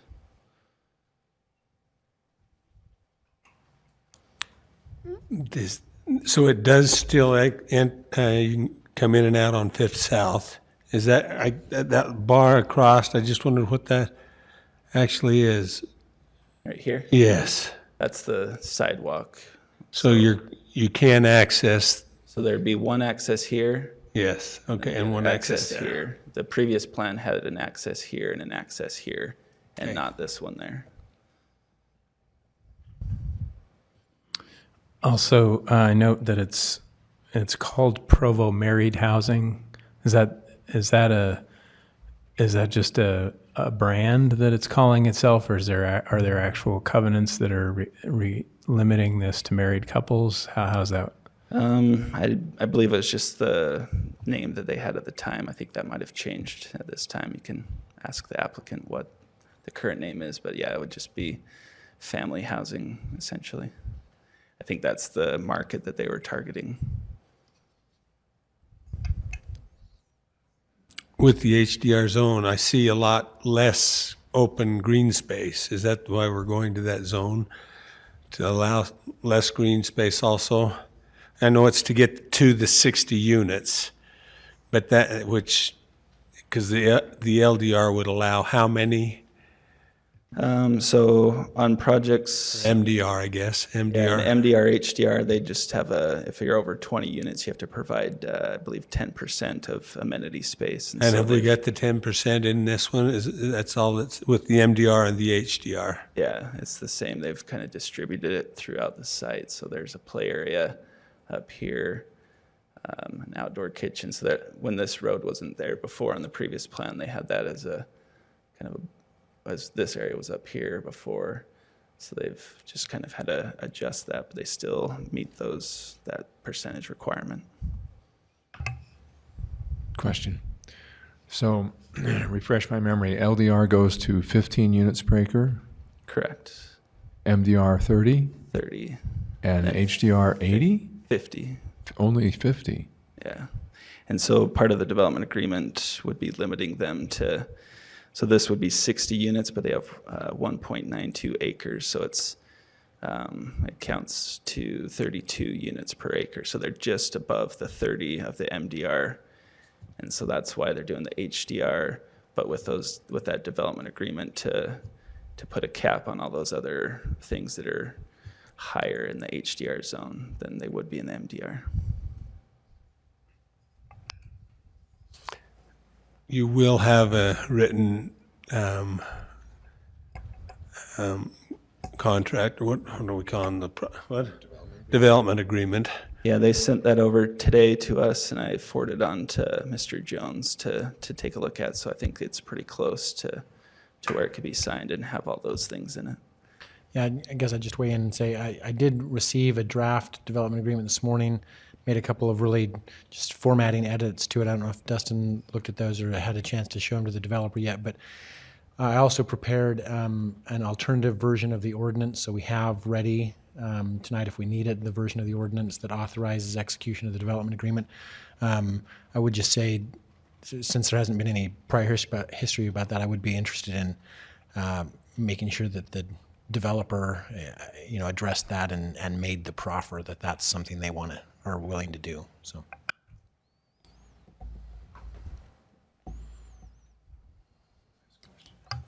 So, do we have any requirement in Provo for buildings of a certain height must have an elevator? There'd probably fall under a building code for that. As far as like ADA accessibility, the first level units would be able to accommodate the requirements for that. So, is there a percentage of the units that need to be ADA? not that I'm aware of, but they would be available on that first level. Yeah, I'd be interested to know if we don't have I mean, like you say, maybe it's in building code, but then again, maybe we could address that in other ordinance if we think it's desirable or reasonable to expect an elevator when you get to a certain height building. Yeah, so as part of the CRC review, the building division reviews it as well, and they didn't make a requirement for that. So. Right, I just kind of feel it's a little unusual. Certainly it will limit who lives on the 4th floor, or maybe even the 3rd floor. Yeah. Okay. Thank you, Mr. Wright. We'll now invite the applicant, Tim Soft, to come and address the council. Thank you. I'm actually Bart Kuhn. Tim Sof is the architect, and he was previously attending these meetings for the previous property owner. And when we came in, I guess I would say the relationship between the developer and the neighborhood was probably a bit tenuous, maybe even adversarial. And so we've been actually working on this, I want to say since about last September, trying to see what we could do to make this a little more palatable towards the neighborhood. I think we've done that, but at the same time, I will be the first to admit that in these situations, you're trying to make everybody happy, but it kind of goes to that old saying where you can make all the people happy some of the time, some of the people happy all the time, and, well, almost never make all the people happy all the time. And that's probably would be the best description of this particular project.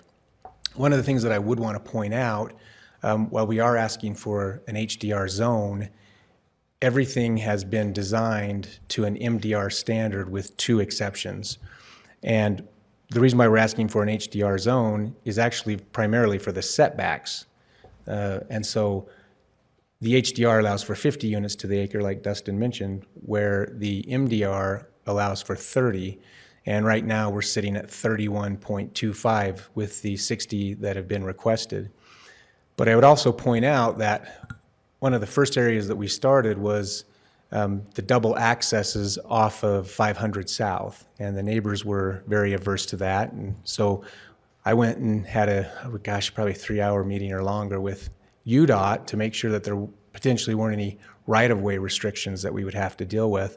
Currently off of that property, we have 3 ingresses and egresses onto State Street. And so UDOT was actually quite amenable to us having that limited to just 1 and eliminating 2 of them. So it was no longer a UDOT issue. And then working with Shane Jones with Public Works, he basically said it wasn't his first choice to have anything coming off of State Street. I don't know if Shane's here or not. I haven't met him in person. I've just talked to him over the phone and exchanged emails. But he did say that this was one of those things where I wouldn't be his first choice, that if the neighbors felt strongly, then this would be one of those kind of 50-50 things that he could more or less live with. And so that was the first thing. The second one that seemed to be a really important was the heights of the buildings. And so we adjusted the most northern building down to 3 stories just because it was more congruous to the actual neighborhood, and left the one to the east side that just fronts State Street as a 4-story building. Thing again that I want to point out is that it's still within the MDR standard. So HDR allows for 55 feet and MDR allows for 45 feet. And we're limiting ourselves to 44 feet. And actually, I think it'll probably come in at about 42 or 43 feet.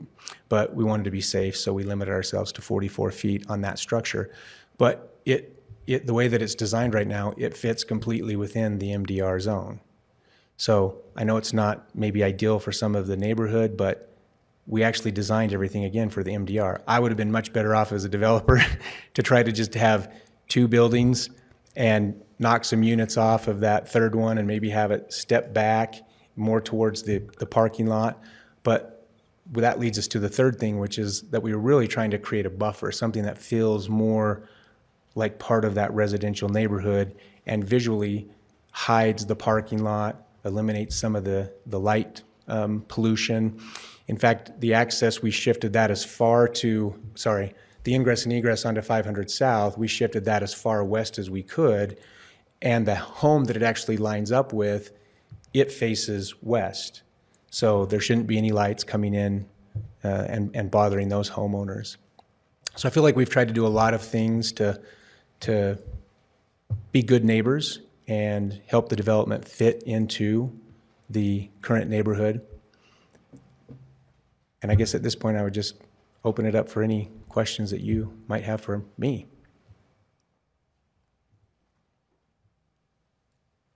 If maybe I could start, is that okay? Yeah. Hannah, can you bring up that development agreement that I sent you earlier?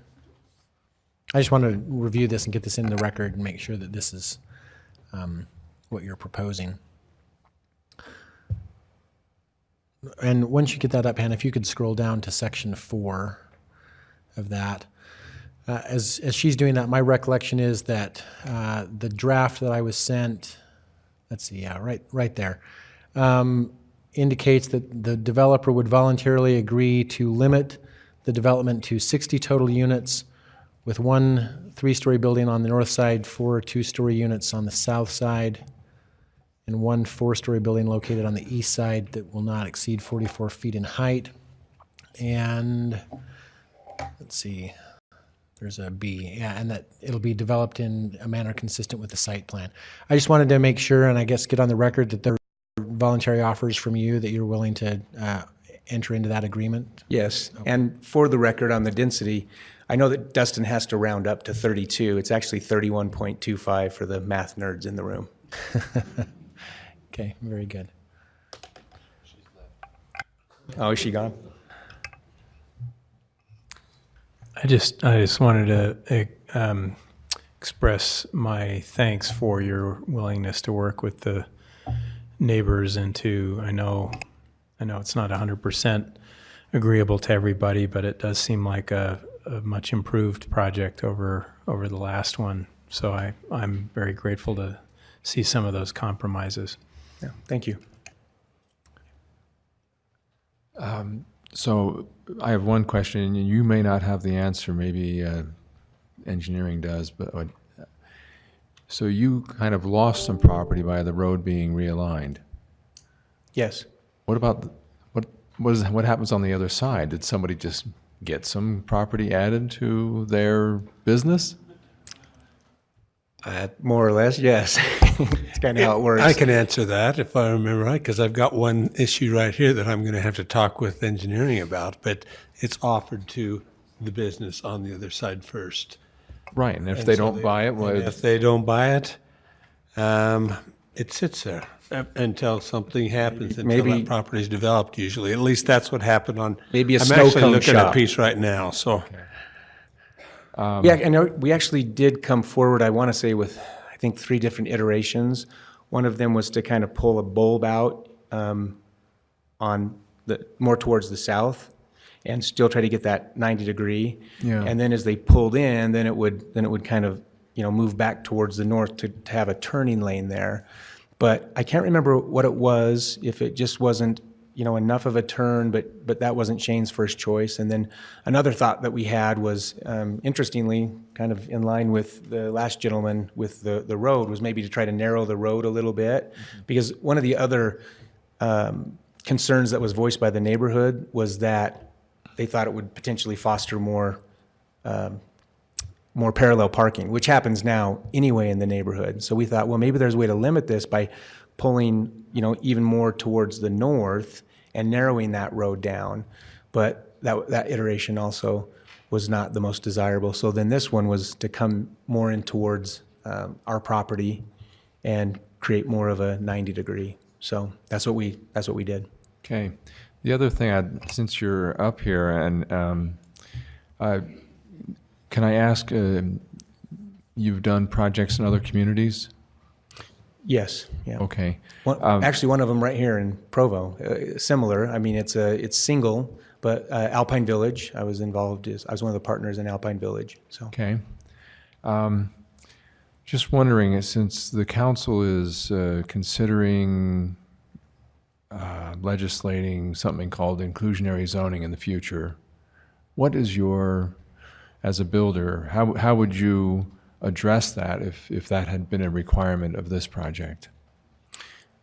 Well, I don't think we're trying to be exclusionary now, so I would probably want to understand the question maybe a bit more. Well, inclusionary zoning is where let's say 10% of a project is supposed to be affordable housing. So someone that's maybe 80% AMI could afford to live there, and so it's a lower rent and either managed by the developer, or sometimes they just turn it over to a nonprofit and say, you guys take care of that and make sure that the right people live there, but it's a lower rent product.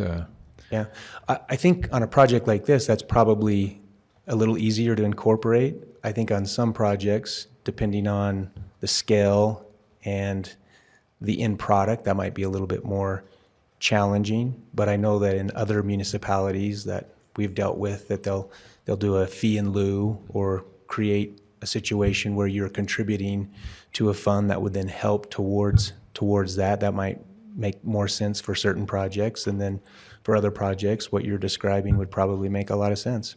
Okay, great, thanks. You bet. Thank you. Oh, any other questions? Sorry.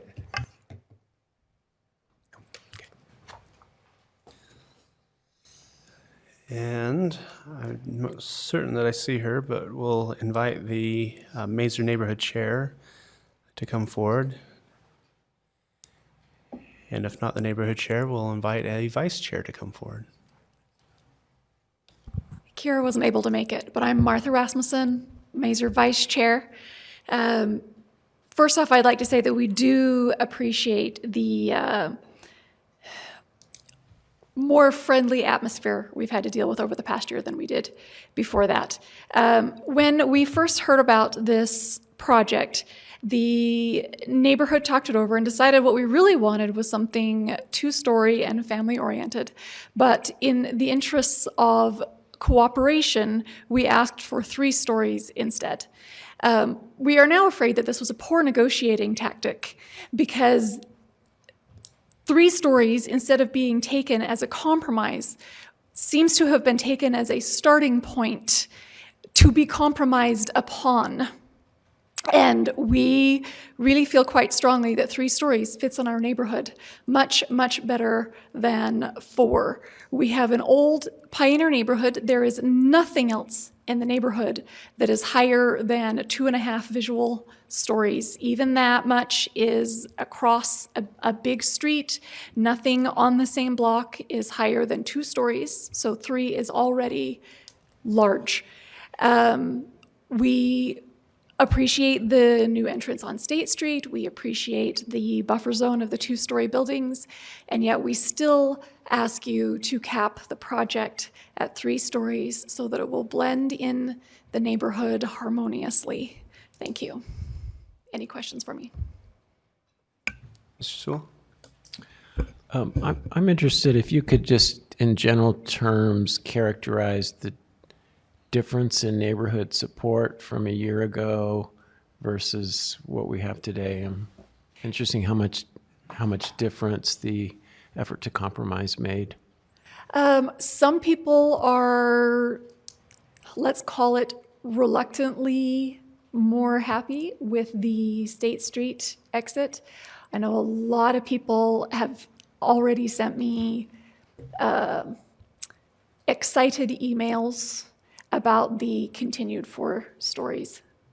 So while we do appreciate the progress, 4 stories was always one of our top 2 issues, and that one has not entirely gone away. Thank you. I too am curious, just remembering back when we last heard this, and there were more people that showed up, as you say, excited to address the council on this. Have you had a neighborhood meeting recently? When you say that we ask for, the 4 stories not to be approved, is that, how are you basing that? as far as, representing the neighborhood? That is people who have talked to me. Well, we did mention it at our last regularly scheduled neighborhood meeting, which was not over this specifically, but we did bring up the project. And the people that were there expressed almost universally a concern over the 4 stories. And then I have talked with people privately and gotten emails that have said the same thing from other people. Okay. Thank you. Any other questions? I hate to keep pressing this point. Do we have an idea of what percentage of the neighborhood feels this way, or?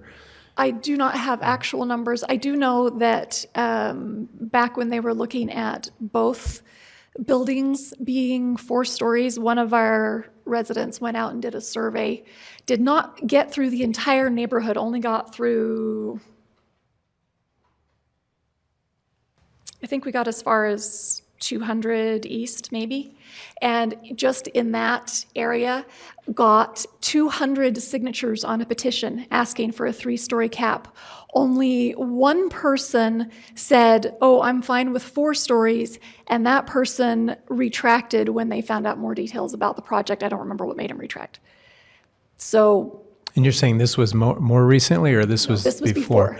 Yeah, because I guess what it's a little, excuse me, sorry.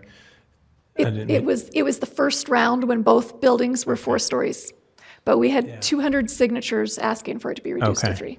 So that's what I was recalling. I thought this was the compromise, that one of the buildings would that we'd be going 4, 3, and 2 rather than the 2, Again, 4. that is why I think that we made a poor negotiating change, admitting to 3 stories up front, because then 3 and 4 sounds like a compromise, whereas 3 was our compromise from 2. Okay. Do we have a graphic showing how this would look in the neighborhood?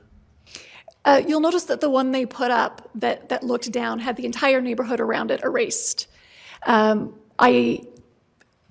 we get a copy of the? Okay, so we have something that shows a little bit of the neighborhood, not a lot of it. I think it shows one of the houses next to the project.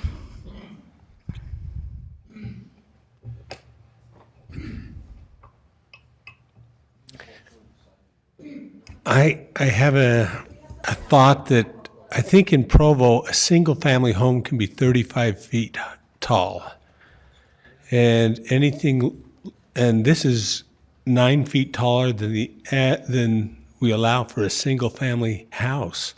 And so it's just 9 feet. And the distance, I'm just looking, if you're going from the houses to the west and you look towards the east, I don't think that you're going to see a wall. I mean, you've got how many feet from the closest house to the 4-story building? That's something that the perspective is different. The 4-story is not right on top of them. It's a perspective on the way out. Has that been acknowledged and addressed? The neighborhood does acknowledge that. And that is one reason why we are a little happier with having one building 3 and only one 4. But I am not doing my job as chair if I do not tell you that the neighborhood would still like a 3-story cap. Totally respect it. I appreciate that.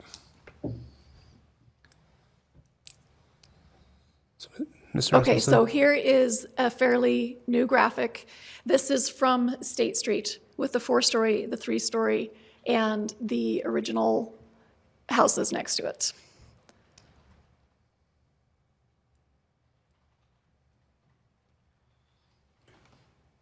Yes. So I have another question. One thing I heard the neighborhood ask for was some variety in unit sizes, with the hope of maybe attracting some residents who would stay there longer. When I first started seeing some of the new ideas and concepts, I think it still said, the 2 stories over garage, which to me sounded like you'd have a garage on the ground floor and then 2 stories, and that kind of piqued my interest with the idea that, with a 2-story town townhome, you might be able to attract some families that that could stay there for That is a matter of poor phrasing, though. It's actually 2 stories total, including the garage. So I guess my question is would the neighborhood prefer to have the 2 stories overall, just basically 1-story townhomes over garages, or would you be interested in having 2 stories above the ground story? So ground story being garage, and then 2 stories with the idea that could attract longer term residents. I would have to take that back to the neighborhood. That has not been brought up. One of the reasons they were looking at just 2 stories was, again, the visual scaling up. So I would have to take it and show it. But if we were to discuss that, I would hope that it would be in exchange for something else rather than more units added. And actually, all of the apartments are built sort of on a 2-bedroom model. The difference is that the ones on the interior, the second bedroom has no window, so it can't be a bedroom. And the ones on the outside, there's not enough parking to market them all as 2 bedrooms. So some of them have to be called 1 bedroom just for parking purposes. Interesting. Okay, thank you. I don't know if that actually answered your question. Anyway, I'd have to take that back to the neighborhood as the answer. Okay, anything else? Thank you, Mr. Rasmussen. Thank you. At this point, we'll open this up to the general public. Any public comment on this?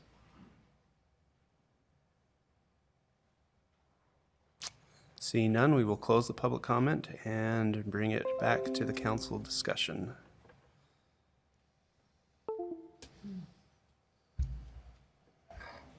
Mr. Van Buren. Bart, could I just ask you a couple more questions regarding the units themselves? There was a mention on size and that. And your market, your target market for these units, what's your demographic for those? What are you hoping for? Or who are you marketing to? Great question. We are looking at married college students and the early professional, primarily, is what we'll be looking at. And the design, we've tried to make them a little bit larger in size to actually try to attract those specific markets. And so the townhome units, those are just under 1,000 square feet, which for a townhome or apartment for a single level living is actually very nicely sized. We were open to the idea of actually extending those to a 3-story, and that did come up in the neighborhood meeting, and I remember it being pretty strong from the majority of the attendees that they did not want that their preference wasn't to have 3 stories on 500 South. And so we never entertained that. So my recollection is slightly different than Mrs. Rasmussen's, because we did bring that up and said, well, what if everything was 3 stories? We tried to create a buffer, and the way I recall it was the majority of the neighborhood, they didn't like that idea.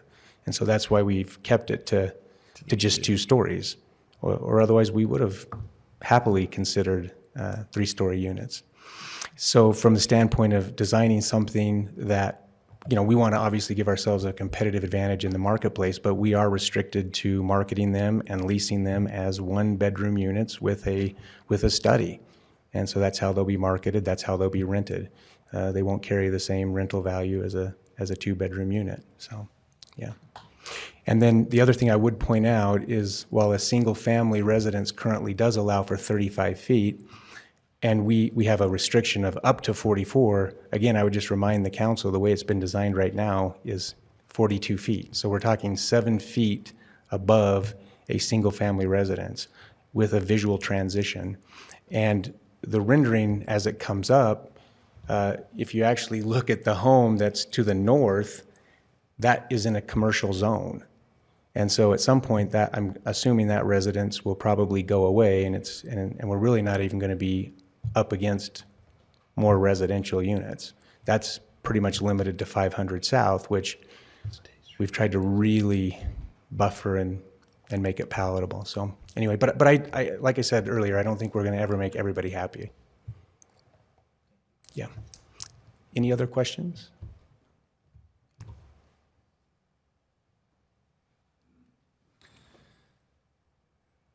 Any further council discussion?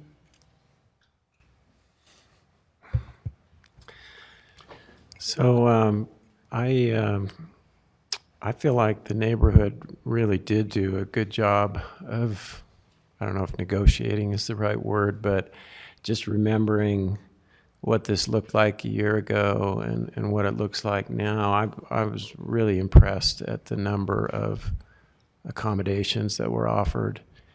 And, you know, like you said, no, you would never find a situation where everyone was happy, and these kind of decisions involve competing interests and balancing different interests. And I think Mr. Harding eloquently explained that in his last blog, you know, all the different interests that are involved in a decision like this. But I feel like this has made a big difference in neighborhood support. We got a lot more emails last time around. I think I hardly got any this time about this project. Big difference in the number of people who were concerned enough to actually come down and talk about it. So that's evidence to me of a big movement in neighborhood support as well. So and as has already been pointed out on the height issue, the difference is really not that great from the maximum height allowed in a single family zone. And then the other thing is that the only building that's even going to be that tall is right against State Street, which is a very high traffic area. So it makes sense that could be a little taller. So again, keeping in mind that you can never keep everyone happy, I'm really impressed and grateful for the progress that was made and feel good about this project. I plan on voting against this. It just seems too dense for me, for this neighborhood. It just doesn't fit.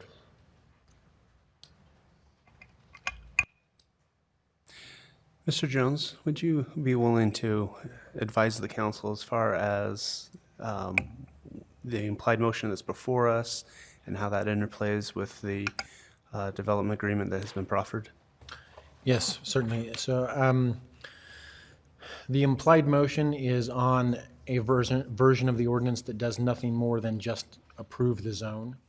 So if you are inclined to accept the proffered development agreement that the developer has offered this evening and to go forward with the rezone, Hannah has a version of the ordinance that she can put up on the screen that is our typical template for doing that, for authorizing execution of the development agreement. And we would need a motion to substitute that version of the ordinance to be the one to which the implied motion applies.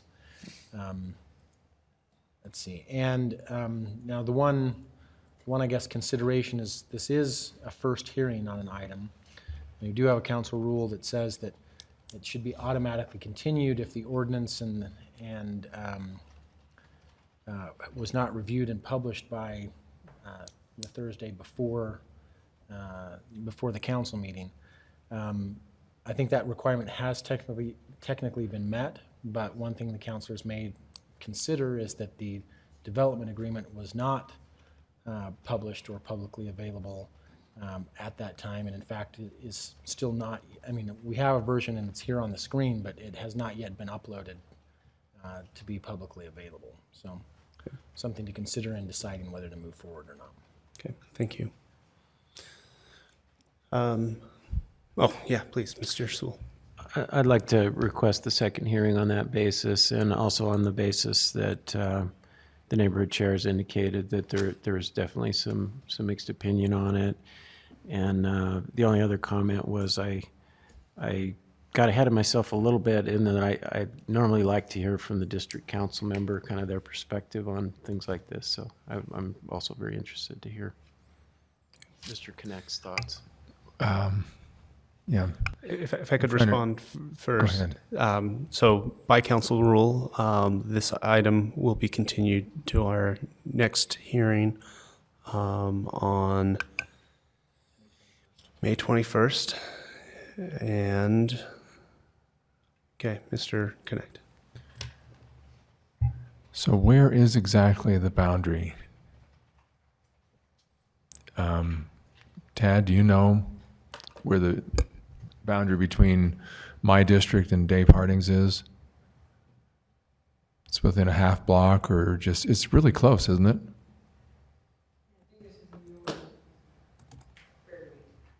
Right. Okay. So mine or Mr. It's, Connect? I think it's technically mine. Okay. But, you know, it could be a matter of hundreds of feet. It's close. So we're kind of both in the same, yeah. We should both be concerned about this.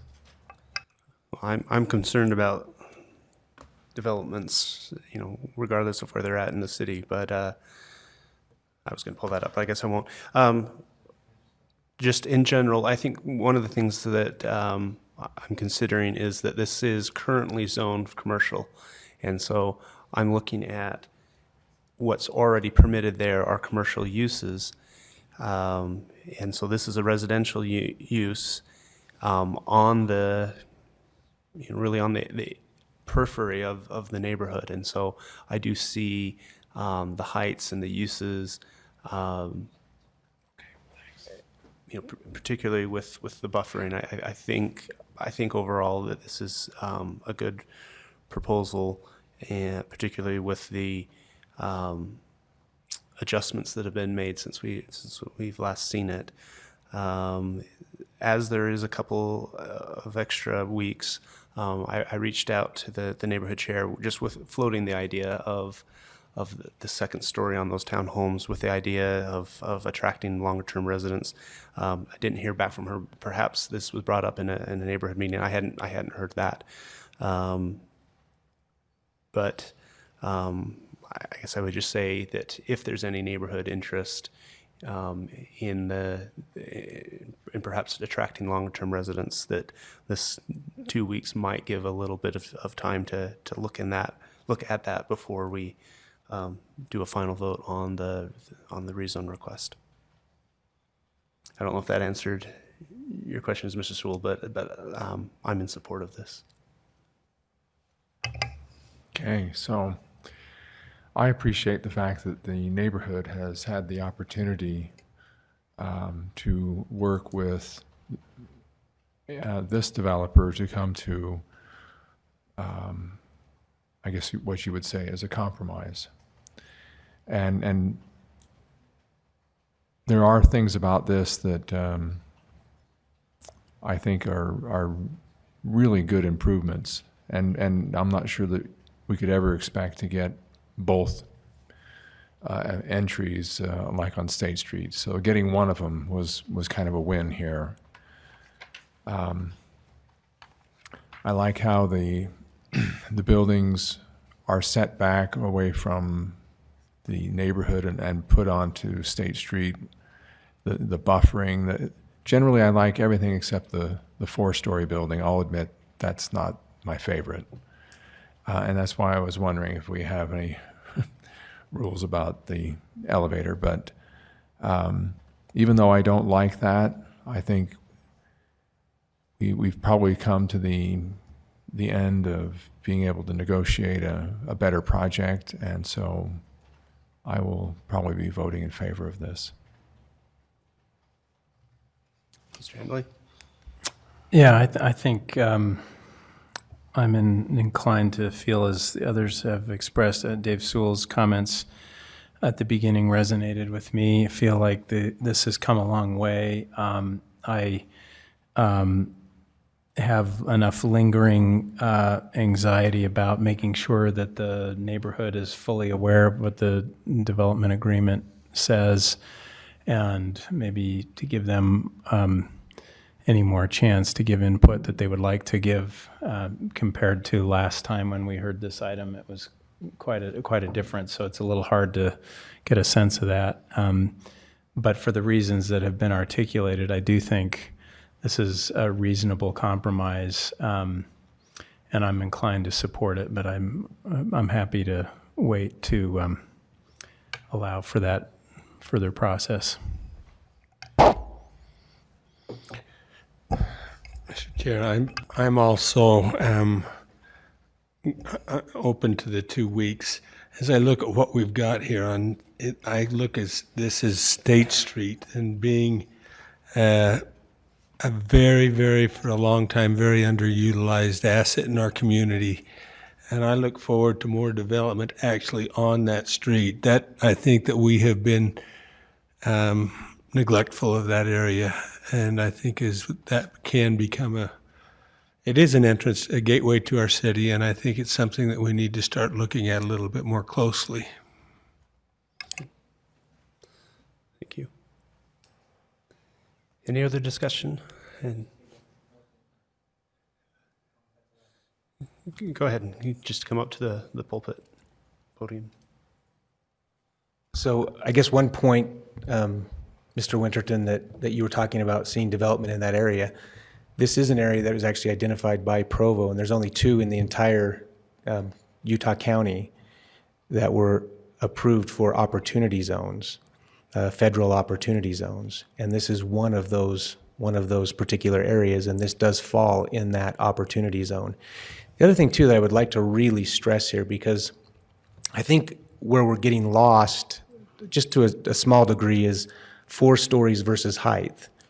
Because I could present a 3-story building that would be higher than this 4-story building with a roof line. I mean, if you look at our Alpine Village project, it took more of that kind of French chalet look, and our roof lines are probably 10 to 12 feet, with a little bit steeper, kind of takes on that French chalet look. And so I know that I keep hearing 4 stories versus 3 stories, but this building has been designed at the height of a 3-story building. It's just that it has a little bit more of a modern look, and that's the reason why it was so critical to make sure that we met the parking requirements, which we do, and also to make sure that we did the traffic study, which allowed for this type of density. So that would probably be one of the key things I'd like to point out, not necessarily 4 stories versus 3 stories, but the height of the overall buildings, and that the studies were done to make sure that there was that we met all of the safety requirements with parking and with traffic studies. So anyway, that was the last thing I wanted to say. Thank you. Thank you. So at this point, the item has been continued, so we will pick it up in 2 weeks. And we will move on to item 6, an implied motion on a resolution requesting a certificate of registration from the Utah Division of Wildlife Services. Do we know who is presenting this? I guess I am.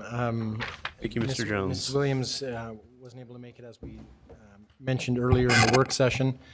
This has already been the subject of a couple of discussions in work meetings, most principally in our last meeting. And so the decision at that time, in the last work meeting, there was some discussion about some appropriations that might need to be made, and or whether to include money for this program in the budget.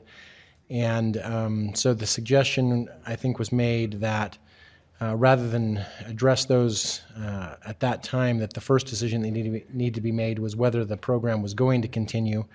And so this particular resolution that's in front of you is for the purpose of requesting a certificate of registration from the Division of Wildlife Resources, allowing the program to continue to operate or to start in this new cycle. And I'm trying to pull it up so I have it in front of me. But other than that, I think there's been quite a bit of discussion. I don't know, I didn't have any specific information to present other than just that this resolution is a necessary step for the program to continue, and I believe that there was some desire to have council discussion and public input on that issue. So, Did you want to point out the different language on the proposed ordinance that you mentioned to me earlier? oh, well, I don't know who all your email went to, but Councillor Handley. Well, it wasn't so much that, there's just the language, not the language I proposed, that's moot at this point, but the fact that the ordinance that we're looking at is worded slightly differently than the one that had been sent out to us. Well, Or am I don't know what was sent to you. The best I could reconstruct from our conversation earlier is that there was a staff memo that was sent out, and at the very end of that memo, the last thing in that memo is a copy of the 2016 resolution that was used last time when this program was initially started. And in the email correspondence that you and I had earlier, you were quoting from that resolution. But as far as I know, and I don't know this for sure, but as far as I know, this resolution was also published at the same time and has always been the language that was intended for tonight's resolution. Okay, I don't know how I got that confused. I thought I pulled it right out of the packet, but. Well, it was in the packet, but it was there for historical purposes. Okay, all right. So, Mr. Jones, so if I'm understanding this correctly, if we were to pass this resolution tonight, it's the first step in continuing this program. It would signal our intent to continue this program generally, but we still have time to work out details, funding amounts, and all of that in future meetings. That's correct. This is the first step to essentially notify the Division of Wildlife Resources that we're interested in the possibility of renewing the program, and it authorizes the administration to, together with DWR, to actually create the plan. But that plan will have to come to the council for approval and funding before it can be implemented. Thank you. This is a hard question for the mayor. I apologize for it being hard, but I know in our last budget meeting, you were concerned about it being in the budget to do this project and this program, and you had encouraged the council to come back with some funding recommendations on how to fund that. Since we haven't seen that budget yet, is this program in your budget at this point, or are you still looking to us to look for funding to help fund that? I actually just sent a text to John Borgett to see. He doesn't recall off the top of his head. He thinks there's a placeholder amount, maybe between $5,000 and $10,000, just to keep it in the budget, but he will verify that and get back to me in the morning. So we'll be glad to share that with you as soon as we have that for sure. And we also, Gary, talked about not doing the trap and remove, which will cut the cost on this program as well. And I wonder, and I think that's a discussion that we get to have as a council and involve you in this, is do we take that funding that was for the trapping, which was not very effective, and do we still want to apply that to the lethal program? That's a discussion that we can have over the next 6 weeks, I think. When we talk about it. Thank you. That'll be great. And I hope we consider the trap and euthanize. I was really concerned about that officer or employee that got kicked in the face. But I think the trapping and some of these really inner urban herds that you want to be able to eliminate, but you don't want to be in there shooting. So if we use the right combination of tools, I think we can be the most effective. I look forward to having that discussion at a future date.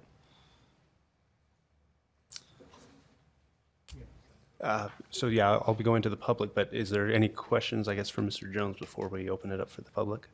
Just a quick one. So I was very interested in the trap and euthanize also. Do we know, is that something that the state is okay with, or what, is that an option for us, I guess? That's a great question that I don't know if the answer with certainty. My understanding from the conversations that I have more or less overheard about this is that I believe that there was continuing discussion about that, which led me to believe that it is an option, but I don't know that for a certainty. So we'll have to present that as we come back with the actual plan. I believe I heard that question asked and answered that it is allowed. So, but I hear a lot of conversations and a lot of answers, so I could be wrong on that, but I'm pretty confident that it is.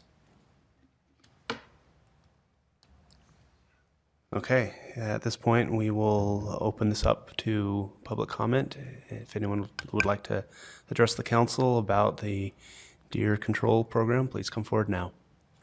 And thank you for staying with us to this point in the Well, meeting. he's coming up to the microphone. Camille Williams is apparently watching this and just sent me an email that says DWR has authorized trap and euthanize. So. My name is Eugene Friedman, my lovely bride here. We live in Indian Hills, and we have 4 acres, which we share with a herd of deer. And most of our neighbors, there was a meeting last year at the school that were probably 75 or 80 people attended. And I think there was one person that was opposed to the deer program, the thinning program. He said that they were there before we were there and they deserved to be there. But everybody else in the room was very much in favor of the thinning of the herd. We have had those traps on our property.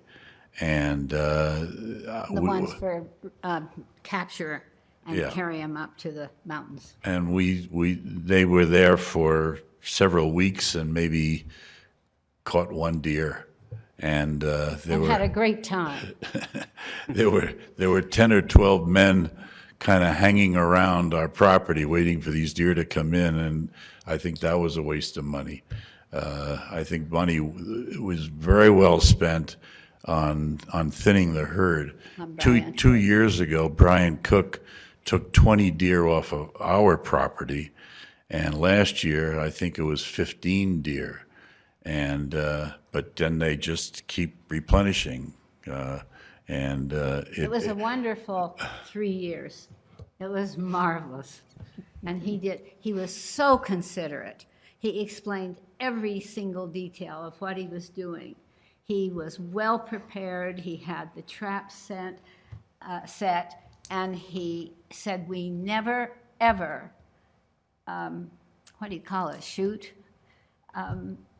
And miss because of being careful about the deer themselves. Yeah, I think we have found that they're very humane the way they treat the deer, and I think that the deer meat was then given to the poor. So it's a very efficient program, and certainly helps the property owners in our neighborhood, which we represent. Here tonight that are very much in favor of the thinning program, and for the amount of property that is injured because of the deer, whether it's vehicles or flowers or fences that have to be replaced. Yeah, but anyway, we hope that you will think in favor of continuing with the thinning program because it really is effective. Thank you. Any questions? We thank you. It was just wonderful being able to. I have a question. You're the parents of Charlie and Billy, right? Yes. Yeah. I grew up in Westport, Connecticut. George Handley, Ken and Kate's son. Anyway, hello. Hello. We lived in Scarsdale. Yeah, I know. Yeah. Yeah. Sorry. This is a long time ago, 40 years ago. We've been here now 21 years. Yeah. Moved here from Scarsdale. Our kids started a business and they weren't going to come back to New York, so we came out here. And we love Provo. Great family. We love the community, and we love what you do for the community. It's run beautifully. So thank you, Madam Mayor, and everybody else on the board. Okay, thank you to both of you. Any other public comment? See none, we will close the public hearing and bring it back to the council for discussion. Mr. Handley? Yeah, I just have, I'm in support of moving forward with this. I do think the public perception might need to be tempered a little bit about what this program can do and what it can't do. We live, one of the great benefits of living in Provo is living near the mountains, and living near the mountains, of course, especially in Indian Hills, where I live right near Rock Canyon. Deer and mountain goats and bighorn sheep and other kinds of animals from the mountains can come down, cougars occasionally.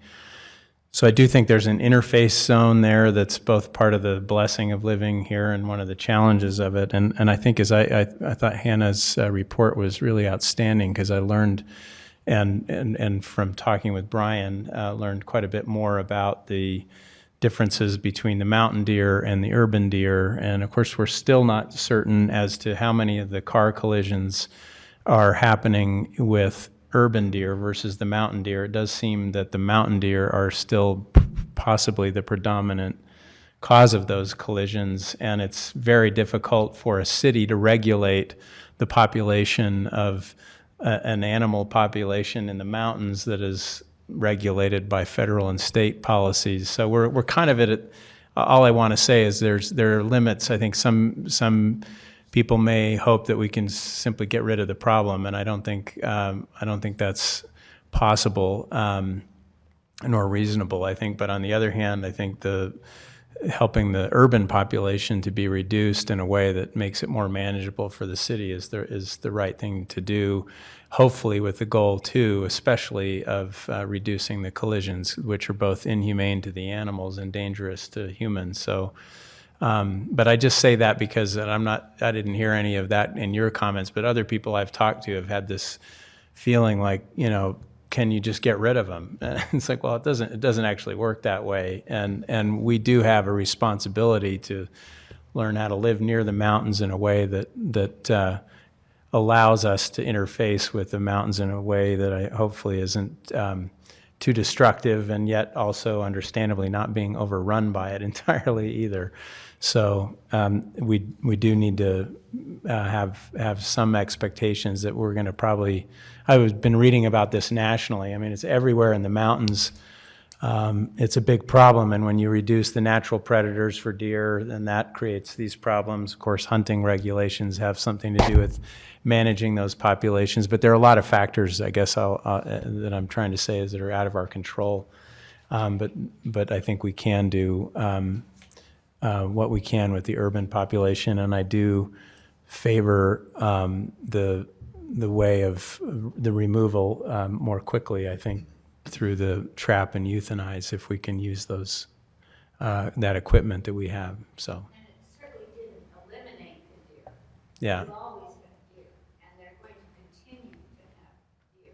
It just takes care of the numbers Right. of deer that are permeating our area. And the mountain deer are apparently they seem to be some of them moving out now, going back up into the mountains. But the deer that are urban don't know how to live in those mountains anymore. They live on our bushes. Okay. Thank you. Any more council discussion, Mr. Sewell? I just wanted to say the gist of the comments that I've received is that the program is really helping, but please continue. There's still a lot of effects. I'm also really curious because I'm sure the administration gets more probably calls and emails about stuff like this even than we do. And I think it was maybe Mayor Curtis that first brought this to our attention. So I'm curious how the administration feels about this. Do you think we should continue? I was really appreciative when we had the archery gentleman come and speak. I felt like I really got educated, and I think it serves its purpose. It really does. We need to just have a conversation of how we exactly are going to fund it. And I agree that the transporting of the deer is we should not do anymore. And like we talked about, that should save us a few dollars to be able to put towards this program. Thank you, Mayor. And if I remember, and again, it's my memory, so it can't be trusted completely, but I believe DWR is no longer allowing the trap and relocate portion. That's off the table now. So, any other discussion before we vote on this? Seeing none, I'll call for a vote on the implied motion. All in favor? That's unanimous. Item number 7 is an implied motion on an ordinance amending the zone classification map of approximately 3.7 acres of real property generally located between 500 South and 600 South and from 100 West to University Ave, from ITOD to Mill Race Pro Zone. And this will be presented by Mr. Aaron Ardmore, Provo City Planner. Thank you. So as you recall, we were here 2 weeks ago to discuss the Mill Race Zone and the application of that zone to this area of the city. The zone was adopted. It wasn't placed on the map, primarily due to a concern with building height, where the zone didn't illustrate that would only be along University Avenue as opposed to First West or any other streets on this project. So the idea of a development agreement was brought forward, and that, among other things, were discussed that could be in it. So in the last 2 weeks, we've worked, and I thank the council, that we've had council members and Mr. Jones assist with getting that worked out with the developer. I think we've all read over it, edited it, read over it again, and I think we've reached a development agreement that satisfies the concerns that were brought forward, and believe that was kind of the last step to making a decision on this zone. So I'm here if you have any other questions, but that's about what's happened in the last 2 weeks on this. Thank you, Mr. Ardmore. Any questions for Aaron? Might I also say, in the interim, since the last meeting and this meeting, the applicant has brought forward his first phase of project plan approvals. So that application is in and is under review right now. Great, thank you for that. Thank you. I'd like to invite Mr. Justin Earl, if he so chooses, if he would like to address the council, maybe just give us a quick snapshot of how things progressed over the last couple of weeks. And I imagine our own council, Mr. Jones, might ask you to talk about, I guess, the proffer. We have proffered a development agreement that we agree to, and if you so agree, we'd like to sign that with you and apply the zoning to the property. I would say it was a fairly painless process. All of the items in the development agreement were items that we were already planning on and comfortable with, and to the extent that putting that in a development agreement gives further comfort to the council, administration, and the residents, we're happy to do that. So, okay. Yeah, that's it.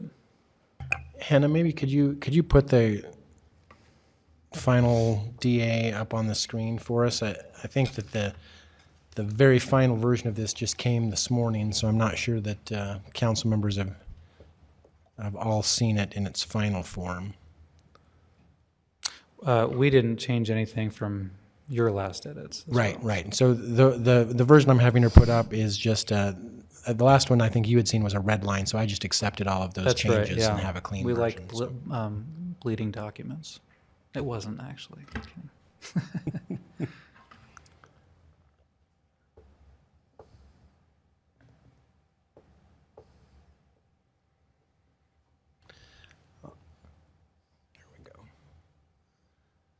And again, if you can scroll down to section 4.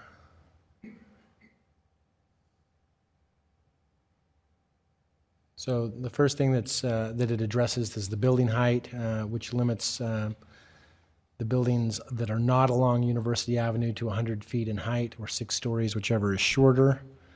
Then the second subparagraph, 4B on the next page, limits, well, it doesn't limit, but talks about future ground floor commercial and commits to building on the ground floor along 100 West with an average ceiling height of 12 feet in order to allow that. Subsection C provides 10 years for the final phase to be started and states that the project will comply with design standards and streetscape standards. I guess I should mention in C that 10-year period can be extended for up to 24 months based on a request for the city's consent based on market conditions, and the city may not unreasonably deny the request.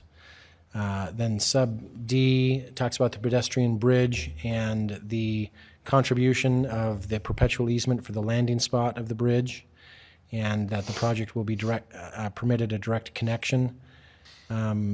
Sub E talks about the intent to sell condominiums and how what the developer will do in order to demonstrate that intent. And then sub F talks about the developer being permitted to improve land owned by the city if the University Avenue Bridge is reconstructed and widened, but only in accordance with the site plan, which now I forget what the note says about what's intended there. Is that It's just a little bit of, it was really a fire lane and parking. Yeah, that's right. So Mr. Earl, all of that comports with your understanding of what the agreement was to entail? And Yes. Okay. Very good. Thank you, Mr. Jones. Let me just say, you called it fairly painless, and I have to say that this has been a pleasant process to go through with you. I appreciate your willingness to accommodate neighbors' concerns and council members' concerns. I think this is a very audacious project, but at the same time, I feel like you've been very accommodating as well, and appreciate that. And I think you've seen the results of that in the fact that none of your neighbors are here with pitchforks at this time. And I've been in those meetings too. So so I think anyway, I just thank you for that, and I'm looking forward to this project. Thank you. Appreciate that. Any other comments or questions for Mr. Earl? I think you're one of the most pleasant, prepared developers we've ever dealt with in all my time with the city, so thank you. You're kind. I appreciate that. Your project is wonderful, and it is audacious. The fact that you had faith in the city that we could do such a project in Provo is really a plus for the city, so thank you. You're welcome. Thank you.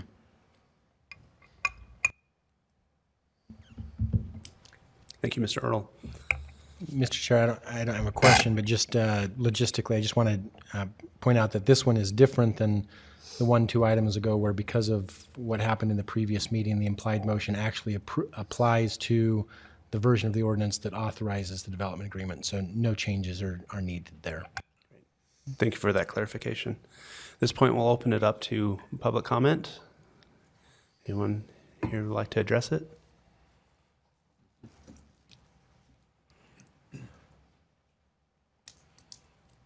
Hi, Tom Taylor, Provo resident, speaking on behalf of the people on the startup block, the commercial business owners.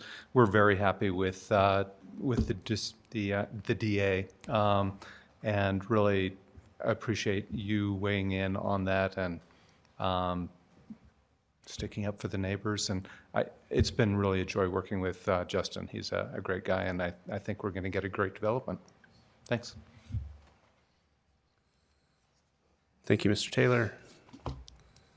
See no other comment. We'll close the public comment and bring it back to the council. I also just want to mention this is the second hearing. Anyway, yes, Mr. What does audacious mean?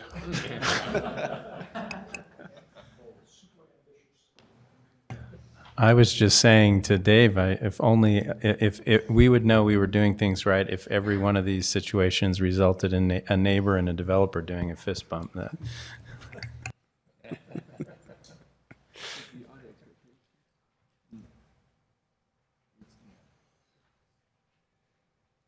All right.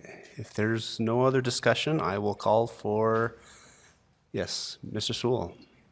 So my only reservation about this is just the kind of the noticing issue. I like pretty much everything I've heard about it, and I know it was just kind of a technical thing that we didn't get it noticed until yesterday, but I think there's a lot of people in the city that are going to be really interested in this. Probably most will like it, but I just wonder, I have a concern that there may be a lot of people that didn't even know that this was happening, and all of a sudden we have this, 13-story building. So, I mean, I'm kind of torn because I want to vote for this, but I would prefer that we did it in 2 weeks after we had proper period of notice, and that we were sure that the residents were aware of it, and we could even share the development agreement now and that sort of thing. So I saw a motion from Mr. Earl. Is this in regards to this question? Directly, yeah, I just wanted to let you know, we didn't inform you of this, but the Franklin neighborhood invited me to their public neighborhood meeting just this week on, I guess it was last week on Wednesday, and gave a whole presentation on the project to, a full neighborhood meeting, and again, had good reception to that. And from our perspective, we're trying to reach out to the neighbors, to the extended neighborhood outside of this neighborhood, and anyways, we hope that you can vote and move this forward, and we can get on with the first phase application. So, thank you. Thank you. thank you for sharing that. That helps me. I had a quick question. So it technically lies in the central business district. Yes. And have you talked to Quinn Peterson? Yes. We just talked I emailed you the day we talked. It was 2 weeks ago, I think. Yeah. He invited me to come to another Downtown Business Alliance meeting in the near future to give another presentation on it. So we've already given one presentation on it. This would be an update, I guess, to that as well. And Quinn's quite excited about it. And the fact that we already had one of the vice chairs of the Mazer neighborhood come, Sam Ullman, and you've reached out to the neighborhood that you technically are in, the central business district, and to the other one on the west side, and yet we don't have anyone here tonight to really voice any opposition. I feel good about moving this forward. Thank you. Mr. Chair, if I might, I just add, not as an argument for taking action or not taking action, but just simply to fill in some background in case it makes a difference to any of the counselors. This, as Chair Harding pointed out, this is the second hearing of the item, and the first hearing was noticed 2 weeks ago. And by council rule in the meeting, it was continued to this meeting. So anyone who saw the noticing 2 weeks ago and then paid attention to the item would have known that it was today. That does, of course, leave open the possibility that such people looked at today's noticing before yesterday and assumed that it had been continued because it didn't appear, or didn't see the noticing 2 weeks ago and therefore missed the opportunity when they looked at it this week. But there was an opportunity for those interested in following the project from its previous iterations to know about tonight's meeting. But it is true that we usually publish our notice on Thursday, although our legal requirement is just 24 hours, and this item was only added yesterday. That's true. So. And I'd like to apologize that I had the opportunity to review the agenda, and I did not catch that this item wasn't on it. So I'll take responsibility for that. And I think it is something that we should consider. Mr. Sewell. So just one last comment. Thank you. You've convinced me, and I feel better. I'm just in a little awkward position in my next constituent email because I'm going to have to say, oh, by the way, there was this big 13-story downtown project that I didn't know was going to be on the agenda, and so sorry I didn't, anyway, but that's fine. Thank you. Thank you, Mr. Sewell. Any more discussion on this? Seeing none, I will call for a vote on the implied motion, which includes the development agreement that we still have on the screen. All in favor? That's unanimous. All right. Thank you. And seeing that the remaining two items have been continued, I will ask if there's any objection to adjournment. And seeing none, I declare that we are adjourned.